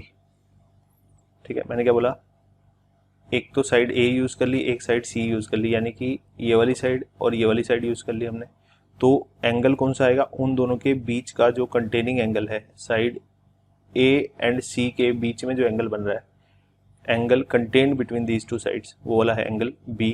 तो उस एंगल का साइन यहाँ पे आएगा। सिमिलरली अगर मैं यहाँ पे हाफ AB ले लेता हूँ, तो A और B साइड कौन सी है, A और B के बीच में कंटेन्ड एंगल हमेशा C होगा, तो यहाँ पे साइन C आएगा। सिमिलरली अगर मैं साइड्स B एंड C ले लेता हूँ, तो B एंड C के बीच में कंटेनिंग एंगल A है, तो यहाँ पे साइन A आ जाएगा। ठीक है, तो इन तीनों में से किसी भी फॉर्मूला को यूज करो, एरिया ऑफ ट्राइंगल का वैल्यू सेम ही आएगा। अब कोई बोले सर ये आपने कैसे लिख दिया, ये कहाँ से आ गया, तो बहुत सिंपल सा प्रूफ है। ठीक है, वो मैं आपको प्रूफ यहाँ पे दिखा देता हूँ करके। मैंने क्या किया, इस A से सामने एक परपेंडिकुलर ड्रॉप कर दिया BC पे। ठीक है, और इस पॉइंट का नाम मैंने मान लिया D रख दिया। ठीक है, अब आप सोचो कि ये जो ABD ट्राइंगल बना, ये एक राइट एंगल ट्राइंगल है। ठीक है, तो इस पूरे ट्राइंगल ABC का एरिया क्या होगा, अगर मैं बोलूँ एरिया ऑफ ट्राइंगल ABC अगर मुझे कोई पूछे कितना होगा, तो मेरा आंसर होगा half into base into height. ये तो स्टैंडर्ड फॉर्मूला होता है, तो सबको याद होगा, half of base into height. तो बेस कितना है इस ट्राइंगल ABC के लिए, अगर मैं बेस BC को लेता हूँ, ठीक है, अगर मैं बेस BC को लेता हूँ तो BC का वैल्यू तो कितना हो जाएगा, A के बराबर। और अगर मैं हाइट इस H को लेता हूँ तो इसकी जगह H डाल दूंगा। अब यहाँ से आप देख सकते हो ये H को इस राइट एंगल ट्राइंगल से मैं कैलकुलेट कर सकता हूँ। इस राइट एंगल ट्राइंगल का हाइपोटेन्यूज ये है और ये परपेंडिकुलर है, तो मैं यहाँ से बोल सकता हूँ कि साइन B बराबर H अपॉन C इस राइट एंगल ट्राइंगल में ABD में। तो यहाँ से H का वैल्यू कितना आ गया मेरे पास, H का वैल्यू आ जाएगा C साइन B, क्योंकि H तो अननोन था ना, ये तो हमने अज्यूम किया ना, H तो हमने अज्यूम किया, लेट किया हमने, H क्वेश्चन में नहीं दिया गया था। तो अच्छा, अब इस H की जगह पे मैं C साइन B लिख सकता हूँ, बिल्कुल लिख सकता हूँ। तो मेरा फॉर्मूला बन गया हाफ A H की जगह पे C साइन B। तो देखो ये प्रूव हो गया। तो ये आ गया एरिया ऑफ ट्राइंगल ABC। तो मैंने कौन सा वाला पार्ट प्रूव कर दिया, मैंने ये फर्स्ट वाला पार्ट प्रूव कर दिया। तो अगर फर्स्ट वाला प्रूव हो गया तो बिल्कुल सिमिलरली सेकंड वाला एंड थर्ड वाला भी प्रूव किया जा सकता है। तो यहाँ से ये फॉर्मूले आते हैं, ठीक है। तो अगर कोई आपको इस तरीके से एक ट्राइंगल बना के दे, ठीक है, उसकी बोले कि ये वाली साइड 3 है, ये वाली साइड 5 है और ये वाला एंगल 30 डिग्री है, इस ट्राइंगल का एरिया बताओ, तो मेरा आंसर क्या होगा? Half of 3 into 5 into sine 30 degree, ये हमारा रिक्वायर्ड आंसर हो जाएगा, ठीक है, इस तरीके से। अच्छा, फिर और बताता हूँ। एक होता है बेटा साइन रूल, ठीक है। साइन रूल क्या कहता है? इसी ट्राइंगल में, ये जो ट्राइंगल है हमारा standard triangle, vertices A B C, ये वाला एंगल बी, ये वाला एंगल ए, ये वाला एंगल सी, ये वाली साइड ए, ये वाली साइड बी, ये वाली साइड सी, इस तरीके से। अच्छा, साइन रूल ये कहता है कि इस वाले ट्राइंगल में A upon sine A will be equal to B upon sine B will be equal to C upon sine C. ये भी कभी कभी आपके काम आ जाएगा, ठीक है। तो इसका क्या काम है? देखो, इसका काम बताता हूँ। जैसे फॉर एग्जांपल किसी ने बोला ये एक ट्राइंगल है आपके पास, ठीक है, ए बी सी एक ट्राइंगल है, ठीक है। ये वाली साइड आपको 3 दे रखी है, ये वाली साइड आपको 5 दे रखी है और ये वाला एंगल आपको 30 दे रखी है, 30 डिग्री। तो किसी ने बोला find area of triangle A B C, ठीक है, ये आपसे पूछ लिया। तो मैंने तो फॉर्मूला पढ़ा था कि अगर मुझे ये वाली साइड पता है और ये वाली साइड पता है तो इनका कंटेनिंग एंगल पता होना चाहिए। मुझे ये कंटेनिंग एंगल तो पता नहीं, फिर मैं एरिया ऑफ ट्राइंगल कैसे निकालूं? तो उसका तरीका ये है कि आप साइन रूल यूज़ करो उसमें। अगर आपको ये वाला एंगल पता है, इसके सामने वाली साइड पता है, तो इसको मैं बी बोल रहा हूँ और आपको एंगल बी भी पता है। इसको मैं स्मॉल ए बोल रहा हूँ तो आपको एंगल ए नहीं पता, ठीक है। तो आप साइन रूल यूज़ करो, ए अपॉन साइन ए बराबर बी अपॉन साइन बी, ये तो पक्का होगा ही होगा, साइन रूल कहता है। तो ए की जगह पे आप क्या डालोगे? ए की जगह पे 5, साइन ए आपको पता करना है, बी कितना है? बी आपको 3 दे रखा है, साइन बी आपको गिवन है क्वेश्चन में साइन 30 डिग्री, और साइन 30 डिग्री होता है 1/2। तो यहाँ से 5 अपॉन साइन ए बराबर 6, तो यहाँ से साइन ए का वैल्यू आ गया 5/6। तो यहाँ से अगर साइन ए का वैल्यू आ गया तो ए का वैल्यू भी निकल आएगा साइन इनवर्स 5/6, ठीक है। अगर आपको ए का वैल्यू पता चल गया तो अब आप क्या कर सकते हो? अच्छा, ये तो मैंने थोड़ी सी रैंडम सी वैल्यूज़ ली हैं, तो मान लिया कि मेरे को ऐसे ही ये 5/6 की बजाय ये मान लेते हैं, एक बार ऐसे ही मान रहा हूँ, ठीक है। मान लिया इसका वैल्यू अपने पास √3/4 आ गया, से √3/4 भी नहीं, चलो मान लिया इसका वैल्यू 1/√2 आ गया, ऐसे ही मान लेते हैं एक बार के लिए, ठीक है। समझाने के लिए बता रहा हूँ, हालांकि हम यहाँ पे ए और बी और सी की वैल्यूज़ चेंज करके कोई ऐसी वैल्यू ले सकते हैं जिससे साइन ए का वैल्यू 1/√2 ही आए, ठीक है। तो 1/√2 आने से ए का वैल्यू 45 आ जाएगा। तो मैं बस ये कोशिश कर रहा हूँ कि ए का वैल्यू मुझे डिग्री में मिल जाए, ठीक है। तो 5/6 से डिग्री में वैल्यू नहीं मिल रहा था, इसलिए मैंने वैल्यू चेंज करके एक बार ले लिया, ऐसे टेम्परेरी मान लिया। तो अब मेरे पास ए का वैल्यू 45 डिग्री आ गया। अब किसी ने बोला एरिया ऑफ ट्राइंगल निकालो, तो ये वाला वैल्यू अगर 45 डिग्री है और ये वाला एंगल 30 डिग्री है, तो अब मुझे पक्का ये वाला एंगल मिल जाएगा। ये वाला एंगल कितना हो जाएगा? आप देखना, तीनों का सम 180 डिग्री होना चाहिए, ये दोनों का मिलके 75 डिग्री हो गया, तो ये पक्का 105 डिग्री होगा। अब क्या मैं यहाँ से एरिया लिख सकता हूँ? बिल्कुल। एरिया कितना हो जाएगा? Half of 3 into 5 into sine 105 degree, बिल्कुल ऐसा लिख सकता हूँ। तो यही आपका रिक्वायर्ड आंसर हो जाएगा, ठीक है। तो साइन रूल का यूज क्या करते हैं? अगर आपको दो साइड्स पता है और एक एंगल पता है तो एक और एंगल पता कर सकते हो आप, ठीक है। और सिमिलरली अगर मान लिया आपको दो एंगल्स पता है और एक साइड पता है तो फिर एक और साइड पता कर सकते हो। और अगर आपको दो एंगल पता चल गए फिर तो तीसरा एंगल तो पता चल ही जाएगा पक्का, क्योंकि तीनों का सम तो 180 डिग्री होता ही है। तो साइन रूल बड़ी काम की चीज़ है। अगर मतलब ट्राइंगल में कोई 3 चीज़ें पता है तो चौथी चीज़ पता कर सकते हैं, और अगर चौथी पता चल जाए तो पांचवी पता चल जाएगी, पांचवी पता चल गई तो 6, छठी की छठी, 6 की 6 चीज़ें साइन रूल की हेल्प से हम पता कर सकते हैं। ठीक है, तो this is how it is very very useful. चलिए फिर आगे बढ़ते हैं। उसके बाद arc length and area of sector की बात करते हैं। Arc length and area of sector, ठीक है। तो पहले हम आर्क लेंथ की बात कर लेते हैं। What is arc length? मान लिया अपने पास आर रेडियस के सर्कल का सेंटर है ओ, और उसका कुछ पोर्शन यानी कि उसका एक आर्क अपने पास है, मान लिया थीटा एंगल का आर्क है। और आर्क किस पोर्शन को बोल रहे हैं हम आर्क यहाँ से लेके इस पॉइंट को बोल देते हैं ए, और इस पॉइंट को बोल देते हैं बी।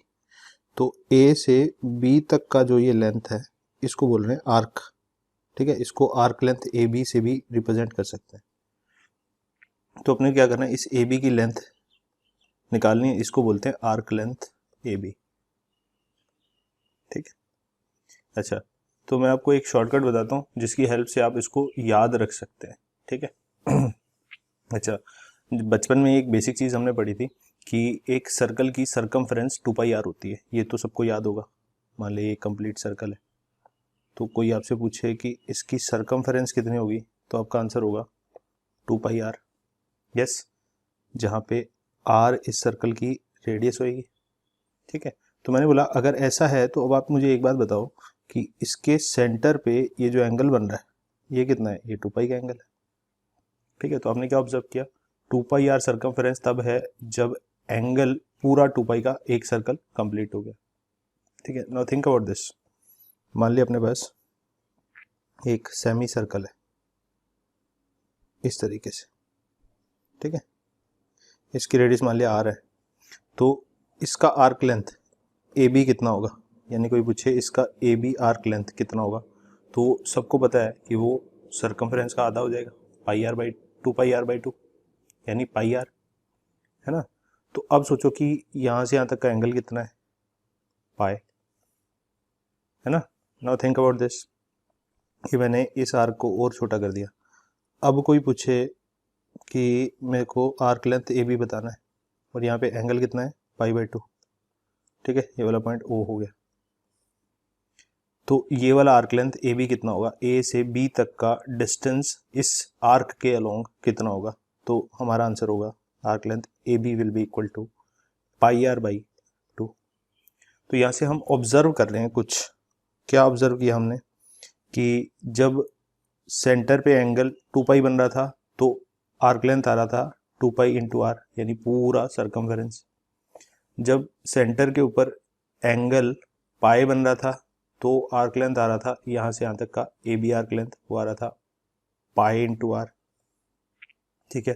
फिर जब सेंटर के ऊपर एंगल π/2 का बना, ठीक है, तो आर्क लेंथ ए बी, ये वाला आर्क लेंथ ए बी कितना आया, ये आया π/2 इंटू आर।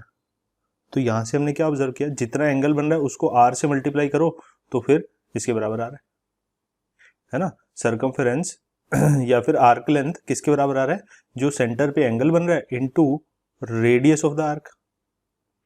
अच्छा एक सेकंड, यहाँ पे कैपिटल आर यूज किया तो यहाँ पे भी कैपिटल आर यूज कर लेते हैं, ठीक है। तो फिर सिमिलरली अगर मैं बोल रहा हूँ कि यहाँ पे एंगल मैं कुछ और बना दूं, अगर मैंने बोला कि यहाँ पे मैं π/3 का एंगल बना दूं, ठीक है, सेंटर पे रेडियस आर ले लूं, तो ये आर्क लेंथ ए बी कितना होगा, यहाँ से लेके यहाँ तक का ये जो लेंथ है इसको मैं बोलता हूँ आर्क लेंथ ए बी, तो ये कितना होगा, that will be equal to π/3 into R, पक्का इतना ही होगा। तो इसका मतलब ये थीटा है किसमें, रेडियन में, एंगल रेडियन में ले रखा है हमने, π/3 π/2 पाई 2π ये सारे रेडियंस में है। तो मैंने क्या करा कि अगर मुझे ये थीटा का वैल्यू रेडियंस में पता हो तो फिर मैं आर्क लेंथ ए बी को डायरेक्टली ऐसे लिख सकता हूँ, थीटा इंटू आर, यही आर्क लेंथ हो जाएगी। यहाँ पे ये थीटा किस में होना चाहिए, मस्ट बी इन रेडियंस, ठीक है। इसका मतलब क्या हुआ कि फॉर एग्जांपल किसी ने बोला मेरे पास 60 डिग्री का एक एंगल है, इस सर्कल की, है ना, ये जो जिस सर्कल का ये पार्ट है, इस आर्क की रेडियस मान लिया किसी ने बोला 3 सेंटीमीटर, ठीक है, ये वाला पॉइंट वो है। तो किसी ने बोला ए बी का आर्क लेंथ बताओ, मतलब ए से बी तक का ये जो डिस्टेंस है ये कितना होगा ये बताओ। तो मेरा आंसर होगा arc length A B will be equal to theta into R, और थीटा किस में होना चाहिए, रेडियंस में। थीटा कितना है 60 डिग्री। थीटा क्या होता है, उस आर्क से जो सेंटर पे एंगल बन रहा है, the angle made by that arc on the centre of the circle, ठीक है। तो यहाँ पे थीटा का काम 60 डिग्री कर रहा है, बट अपने को रेडियन में बदलना है, तो थीटा रेडियन में हो जाएगा 5/3 इंटू आर, और आर का वैल्यू कितना दे रखा है 3 सेंटीमीटर। तो आपका आंसर हो जाएगा पाई सेंटीमीटर। तो ये आपकी आर्क लेंथ ये भी आ जाएगी, ठीक है। और पाई कितना होता है, ये अप्रॉक्सीमेटली 3.14 या फिर 22/7 के बराबर होता है। अप्रॉक्सीमेट वैल्यू है, पहले ही बता चुका हूँ, एग्जैक्ट वैल्यू नहीं है ये, ठीक है। मेरे ख्याल से आपको ये सारी कहानी समझ आ गई होगी। इस तरीके से आप आर्क लेंथ निकाल सकते हो, कोई भी एंगल दिया हो। और देख लेते हैं एक और एग्जांपल। मान लिया एग्जांपल नंबर 2, मैंने बोला कि ये एक आर्क है, एक सेकेंड दोबारा से बनाते हैं। मान लिया इस बार ऐसे बड़े से सर्कल का पार्ट बना दिया, ये ऑब्ट्यूस एंगल, और इस एंगल को बोल दिया 120 डिग्री, ठीक है। अब कोई मेरे से पूछ रहा है कि ये एक ऐसे सर्कल का पार्ट है जिसका रेडियस जो है वो 3 सेंटीमीटर है, ठीक है। तो मुझे इसका आर्क लेंथ बताओ। या फिर किसी ने बोला कि इस पूरे फिगर का, ये जो आपको शेप बना हुआ है, इसका सरकमफेरेंस बताओ, ठीक है। तो किसी ने इस बार सरकमफेरेंस पूछ ली इस शेप की, जो शेप आपको बना के दिए गए। तो सरकमफेरेंस में तो क्या आएगा, सरकमफेरेंस में तो arc length A B plus O B plus O A total मिला के आएगा। तो सरकमफेरेंस तो किसके बराबर हो जाएगी, O A plus O B plus arc length A B, ठीक है। ओ ए ओ बी तो पक्का रेडियस के बराबर है, तो 3 + 3 सेंटीमीटर हो जाएंगे। और ए बी आर्क लेंथ किसके बराबर होगा, ए बी आर्क लेंथ होगा थीटा इंटू आर रेडियस के बराबर, जहाँ पे थीटा रेडियन में डालना है अपने को। तो 3 + 3 तो यहाँ पे आ गया, प्लस थीटा का वैल्यू 120 डिग्री को रेडियन में बोलते हैं 2π/3 इंटू रेडियस 3 दे रखा है, तो 3 से 3 उड़ गया, तो आपका आंसर आ गया 6 + 2π, या फिर इसको लिख सकते हो आप 3 × 2 + π सेंटीमीटर। ये आपका रिक्वायर्ड आंसर हो गया, ठीक है। इस तरीके से कैलकुलेट कर सकते हैं। अच्छा, तो हमने क्या देखा अभी, आर्क लेंथ देख ली अपने। अब अपने क्या देख रहे हैं, एरिया ऑफ सेक्टर की बात करेंगे। एरिया ऑफ सेक्टर, तो ये जो पूरा रीजन है इसको एक सेक्टर बोलते हैं, ठीक है। सेक्टर किसको बोल रहे हैं, ये जो आर्क के साथ ये पूरा 2 रेडियस जोड़ के ये जो रीजन बना, इस रीजन को सेक्टर बोलते हैं। एक बार दोबारा से देख लेते हैं, व्हाट इज सेक्टर, ठीक है। सेक्टर किसको बोलते हैं, सेगमेंट किसको बोलते हैं, ये दोनों की बात कर लेते हैं, ठीक है। मान लिया एक सर्कल है, तो मैंने क्या करा, इस सर्कल के अंदर कोई भी 2 रेडियस ड्रॉ कर दिए इसके, एक रेडियस ये ड्रॉ कर लिया, एक रेडियस ये वाला ड्रॉ कर लिया, उसके बीच में मान लिया एंगल थीटा बन रहा है, ठीक है। अच्छा, तो अब मैं ये कह रहा हूं कि इस सर्कल को ये जो 2 रेडियस बनाई है मैंने, ओ ए एंड ओ बी, इन दोनों ने इस सर्कल को 2 सेक्टर्स में डिवाइड कर दिया। 2 सेक्टर्स में का क्या मतलब है कि ये जो थीटा वाला रीजन है, ये वाला रीजन इसको बोलते हैं माइनर सेक्टर। माइनर सेक्टर मतलब छोटा वाला सेक्टर, ठीक है। बाकी जो ये बाहर बचा इसको बोलते हैं मेजर सेक्टर, ठीक है। ये बात समझ में आनी चाहिए। तो अपने को ऐसे सेक्टर दिया होगा कोई, जैसे यहाँ पे ये एक सेक्टर दे रखा है, तो इस सेक्टर का कोई अपने को एरिया पूछ ले तो वो निकाल सकते हैं अपने। वो कैसे निकालेंगे उसकी बात करेंगे अभी हम, ठीक है। अच्छा, और सेगमेंट क्या होता है फिर, सेगमेंट मान लिया आपको एक सर्कल दे दिया, उस सर्कल की कोई भी एक कोड ड्रॉ कर दो। मान लिया कि मैंने इस सर्कल की एक ये वाली कोड ड्रॉ कर दी। अब इस कोड ने इस सर्कल को 2 पार्ट्स में डिवाइड किया, हर एक पार्ट को एक सेगमेंट बोलेंगे। तो छोटा वाला होगा उसको बोल देंगे माइनर सेगमेंट, और जो बड़ा वाला होगा उसको बोल देंगे मेजर सेगमेंट, ठीक है। तो सेगमेंट कोड से डिवाइड होते हैं और रेडियाई से, अगर 2 रेडियाई बना दो कोई भी तो उससे सेक्टर बनते हैं, ठीक है। तो माइनर सेगमेंट कौन सा रीजन है, ये जो शेडेड रीजन है, this is called minor segment. तो जो बाकी बचा ये वाला इतना रीजन, this is called major segment, ठीक है। तो अभी अपने को क्या करना है, एरिया ऑफ सेक्टर निकालना है। तो वो भी हम ऑब्जर्वेशन बेस्ड एक मेथड बना लेते हैं, उसकी हेल्प से कैलकुलेट करेंगे, ठीक है। तो मान लिया अपने पास एक सर्कल है, ठीक है। अब सर्कल का रेडियस अपने को पता है, ठीक है।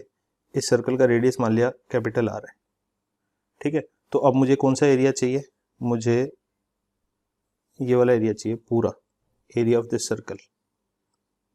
कोई पूछे ये एरिया ऑफ सर्कल कितना होगा, तो मेरा आंसर होगा, बचपन से रटते आए हैं, पाई आर स्क्वायर, ठीक है। अब किसी ने मुझे क्या बोला कि मैंने इस सर्कल को आधा काट दिया 2 टुकड़ों में, तो मान लिया ये ऊपर वाला टुकड़ा पड़ा है, इसका रेडियस आ रही है। अब कोई पूछे कि इसका एरिया कितना हो जाएगा, यानी कि ये जो शेडेड एरिया है ये कितना है, ठीक है। तो मेरा आंसर क्या होगा, जितना था उसका आधा, यानी पाई आर स्क्वायर बाई 2, ठीक है। फिर मैंने बोला अगर इसको फर्दर और काट दूं मैं, मान लिया मैंने इसको क्वार्टर सर्कल में काट दिया ऐसे करके, एक सेकेंड, मान लिया ऐसे करके काट दिया हमने, ठीक है। रेडियस अभी भी आ रही है, ये इसका सेंटर हो गया।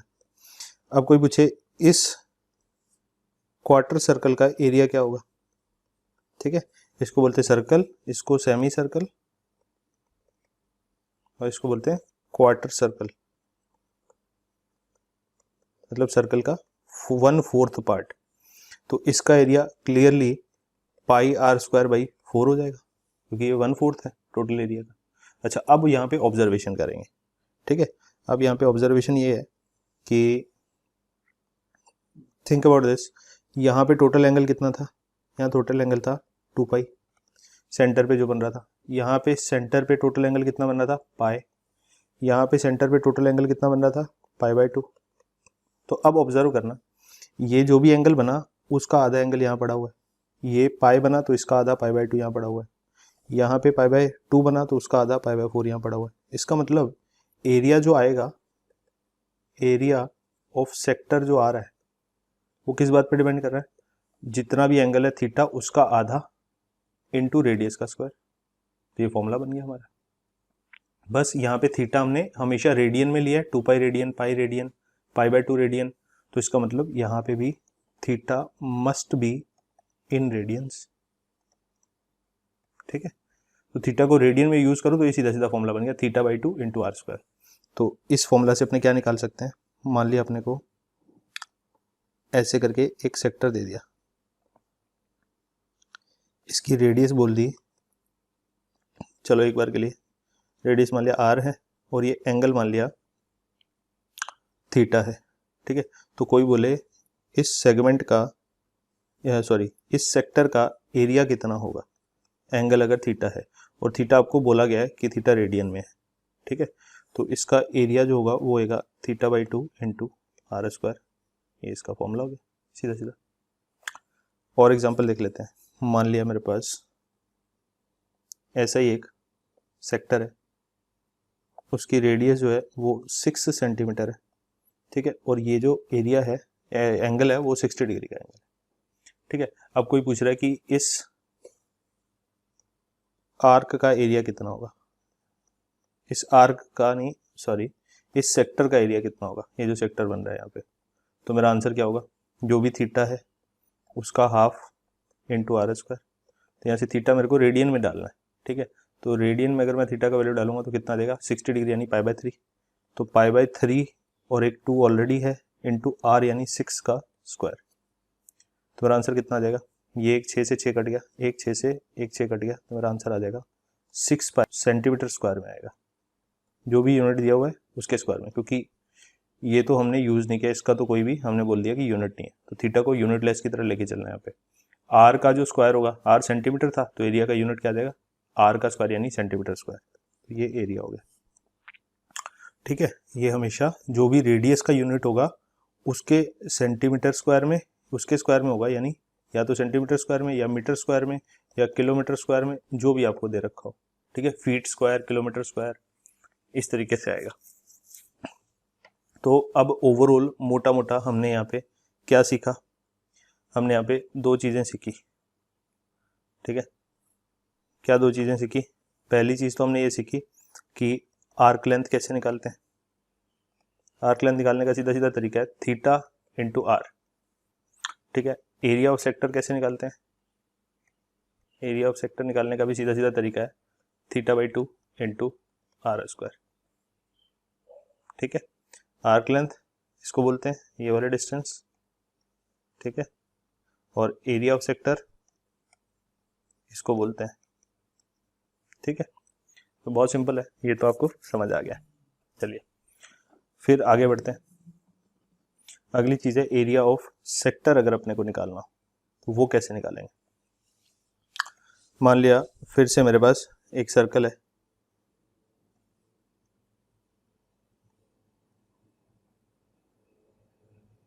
ठीक है, अब मैंने यहाँ पे एक सेक्टर बना लिया इस तरीके से। तो मुझे ये वाला एरिया कैलकुलेट करना है, ये शेडेड एरिया। और मेरे को गिवन क्या है? मुझे एक तो इस सर्कल की रेडियस गिवन है आर, और मुझे गिवन है कि ये जो कोड है ये सेंटर पे थीटा एंगल बना रही है, और थीटा आपको गिवन है कि ये रेडियंस में है। ठीक है, अच्छा, अब कोई पूछे कि ये वाला एरिया निकालना है तो कैसे निकाला जाएगा? मान लिया ये वाला पॉइंट ओ है, ये वाला पॉइंट ए है, ये वाला पॉइंट बी है। ठीक है, यहाँ पे एक पॉइंट ले लेते हैं सी। ठीक है, ये क्यों ले रहे हैं? क्योंकि अगर मैं ये पूरे सेक्टर का एरिया लिखूंगा ना, तो मैं कैसे लिखूंगा? Area of sector O A C B, यानी ये पूरा एरिया। ठीक है, ओ ए सी बी यानी ये पूरा एरिया, इस पूरे एरिया की बात कर रहे हैं हम। ठीक है, उस एरिया की अगर मैं वैल्यू निकालूं तो वो कितनी आ जाएगी? वो तो अभी हमने सीखा है theta by 2 into R square. ठीक है, अब कोई पूछे इस ट्राइंगल का एरिया कितना होगा? मैं बोल रहा हूँ कि इस सेक्टर के एरिया में से अगर मैं इस ट्राइंगल का एरिया सब्ट्रैक्ट कर दूं तो मेरे पास सेगमेंट का एरिया बचेगा। मैं ट्राइंगल का एरिया और निकाल लेता हूँ। तो area of triangle O A B कितना होगा? वो मैं आपको ऑलरेडी सिखा चुका हूँ। ये अगर आर है तो पक्का ये भी आर होगा, और इन दोनों के बीच का कंटेनिंग एंगल थीटा आपको पता है। तो इस ट्राइंगल का एरिया हो जाएगा half of R into R, और उन दोनों का कंटेनिंग एंगल का साइन थीटा। तो आंसर हो जाएगा half R square sine theta. ये इस ट्राइंगल एबीसी का एरिया हो गया। अब मुझे तो क्या चाहिए? ए सी बी ए, इस सेक्टर का एरिया चाहिए, सेगमेंट का एरिया चाहिए, सॉरी। तो area of segment O, sorry O नहीं है, ए सी बी वापिस ए। ठीक है, is equal to area O A C B, ये सेक्टर का एरिया हो गया, O A C B, minus area of triangle O A B. ठीक है, तो that will be equal to half theta R square minus half R square sine theta. तो यहाँ से आर स्क्वायर बाई 2 तो कॉमन आ गया, तो मेरे पास बचा R square by 2 into theta minus sine theta. ये आपका फॉर्मूला हो गया एरिया ऑफ सेगमेंट। ये जो सेगमेंट है मेकिंग थीटा एंगल, ठीक है, एट सेंटर। तो कौन से सेगमेंट का एरिया है? तो उस सेगमेंट का एरिया है जो सेंटर पे थीटा एंगल बना रहा है। ठीक है, तो उसका एरिया कैसे देते हैं? इस फॉर्मूला से R square by 2 into theta minus sine theta. ये फॉर्मूला भी अपने याद कर सकते हैं। ठीक है, बहुत सिंपल है। R square by theta, sorry, R square by 2 theta minus R square by 2 sine theta. तो एरिया ऑफ सेक्टर सबको याद होता है, एरिया ऑफ ट्राइंगल सबको याद होता है। उन दोनों में से दोनों का जो डिफरेंस होगा that will B area of segment. सीधा सीधा अगर भूल भी जाते हो तो ऑन द स्पॉट डिराइव कर सकते हो, ऑन द स्पॉट कैलकुलेट कर सकते हो, इसीलिए मेथड बताया जा रहा है। ठीक है, तो मान लिया एक एग्जांपल कर लेते हैं इसके ऊपर। जैसे फॉर एग्जांपल किसी ने बोला find area of minor segment in the following figure. एक फिगर दे दिया अपने को, फिगर क्या है, ये सर्कल है, ठीक है, और यहाँ पे एक ऐसे सेगमेंट बना रखा है और ये वाला एंगल आपको 120 डिग्री दे रखा है, ठीक है, और इसकी रेडियस जो है वो मान लिया 3 सेंटीमीटर दे रखी है, ठीक है, सर्कल की। तो अपने को निकालना क्या है, अपने को निकालना है ये वाला शेडेड एरिया, माइनर सेगमेंट ये होता है, ठीक है, ये एक कोड है, ठीक है, this is a code of the circle. तो कोड सर्कल को दो पार्ट में, दो हिस्सों में डिवाइड करती है, एक छोटे वाले पार्ट को माइनर सेगमेंट, बड़े वाले पार्ट को मेजर सेगमेंट बोलते हैं। तो फिर से वही मेथड लगाएंगे, अगर फॉर्मूला याद है तो सीधा सीधा half R square theta minus sine theta, और सब कुछ रेडियन में होना चाहिए, मतलब theta must be in radians, ये बात ध्यान रखनी है।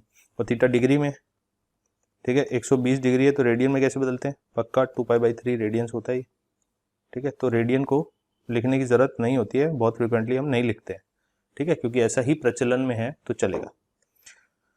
हाफ आर का वैल्यू 3 सेंटीमीटर डाला तो यहाँ पे 9 आ गया, 3 का स्क्वायर। थीटा का वैल्यू, थीटा कितना है 2π/3 माइनस साइन 2π/3, और साइन 2π/3 होता है साइन 2π/3 हो गया साइन π/2 प्लस π/3, सॉरी π/6, है ना, 90 + 30 हो गया ना, 90 + 30 तो होता है 120 डिग्री। अच्छा, ऐसे भी देख सकते हो, तो साइन 90 + थीटा है तो रूल नंबर 2 लगेगा अब यहाँ पे कन्वर्जन के लिए छोटे एंगल में।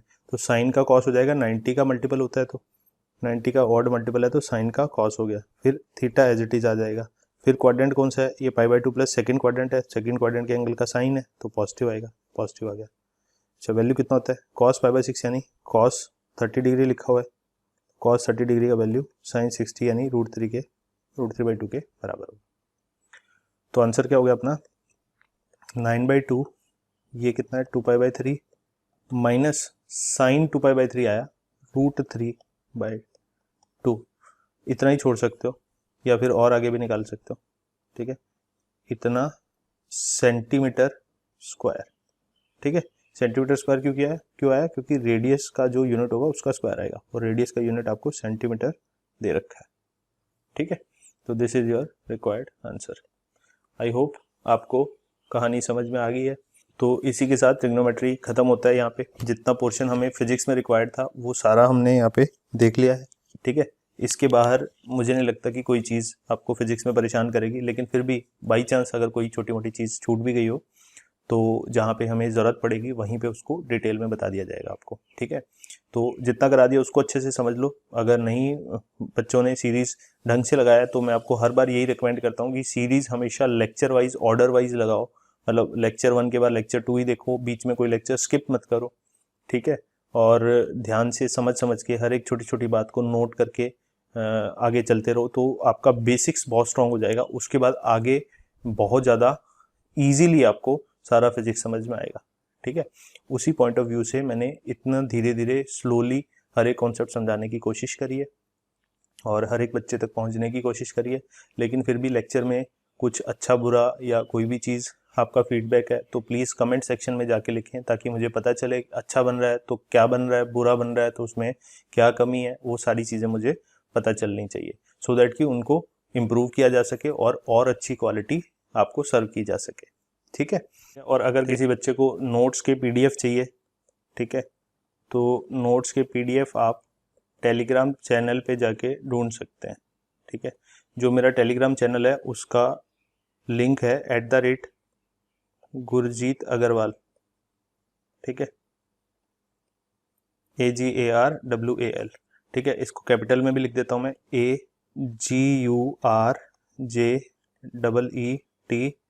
AGARWAL अगर आप @गुरजीत अग्रवाल सर्च करेंगे टेलीग्राम पे तो मेरा चैनल मिल जाएगा आपको, और उस चैनल पे जाके आप सारे PDF जितने भी लेक्चर्स मैं पढ़ाऊंगा उन सब के PDF फॉर्मेट में नोट्स आपको अवेल हो जाएंगे, ठीक है।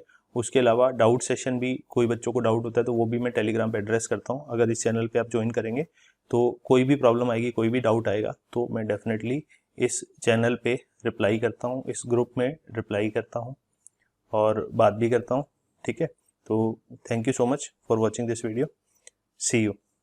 और लाइक करना, सब्सक्राइब करना मत भूलिए। सब्सक्राइब करने से आपको नोटिफिकेशन आ जाएगी जब भी मैं नई वीडियो डालूंगा, और बेल आइकन दबाएंगे तब भी आपको हर बार नोटिफिकेशन आएगी, ठीक है। और उसके अलावा thank you for watching this video. और नेक्स्ट जो चीज़ हम पढ़ने वाले हैं वो है differentiation, integration and graphs, which are also basic mathematics, which are also the part of basic mathematics and also very important topics for physics। अगर वो कर लिया तो भी फिजिक्स में बहुत ज़्यादा हेल्प होने वाली है, तो प्लीज़ उनको भी तसल्ली से देखिएगा। तब तक के लिए बाय बाय, धन्यवाद, सी यू।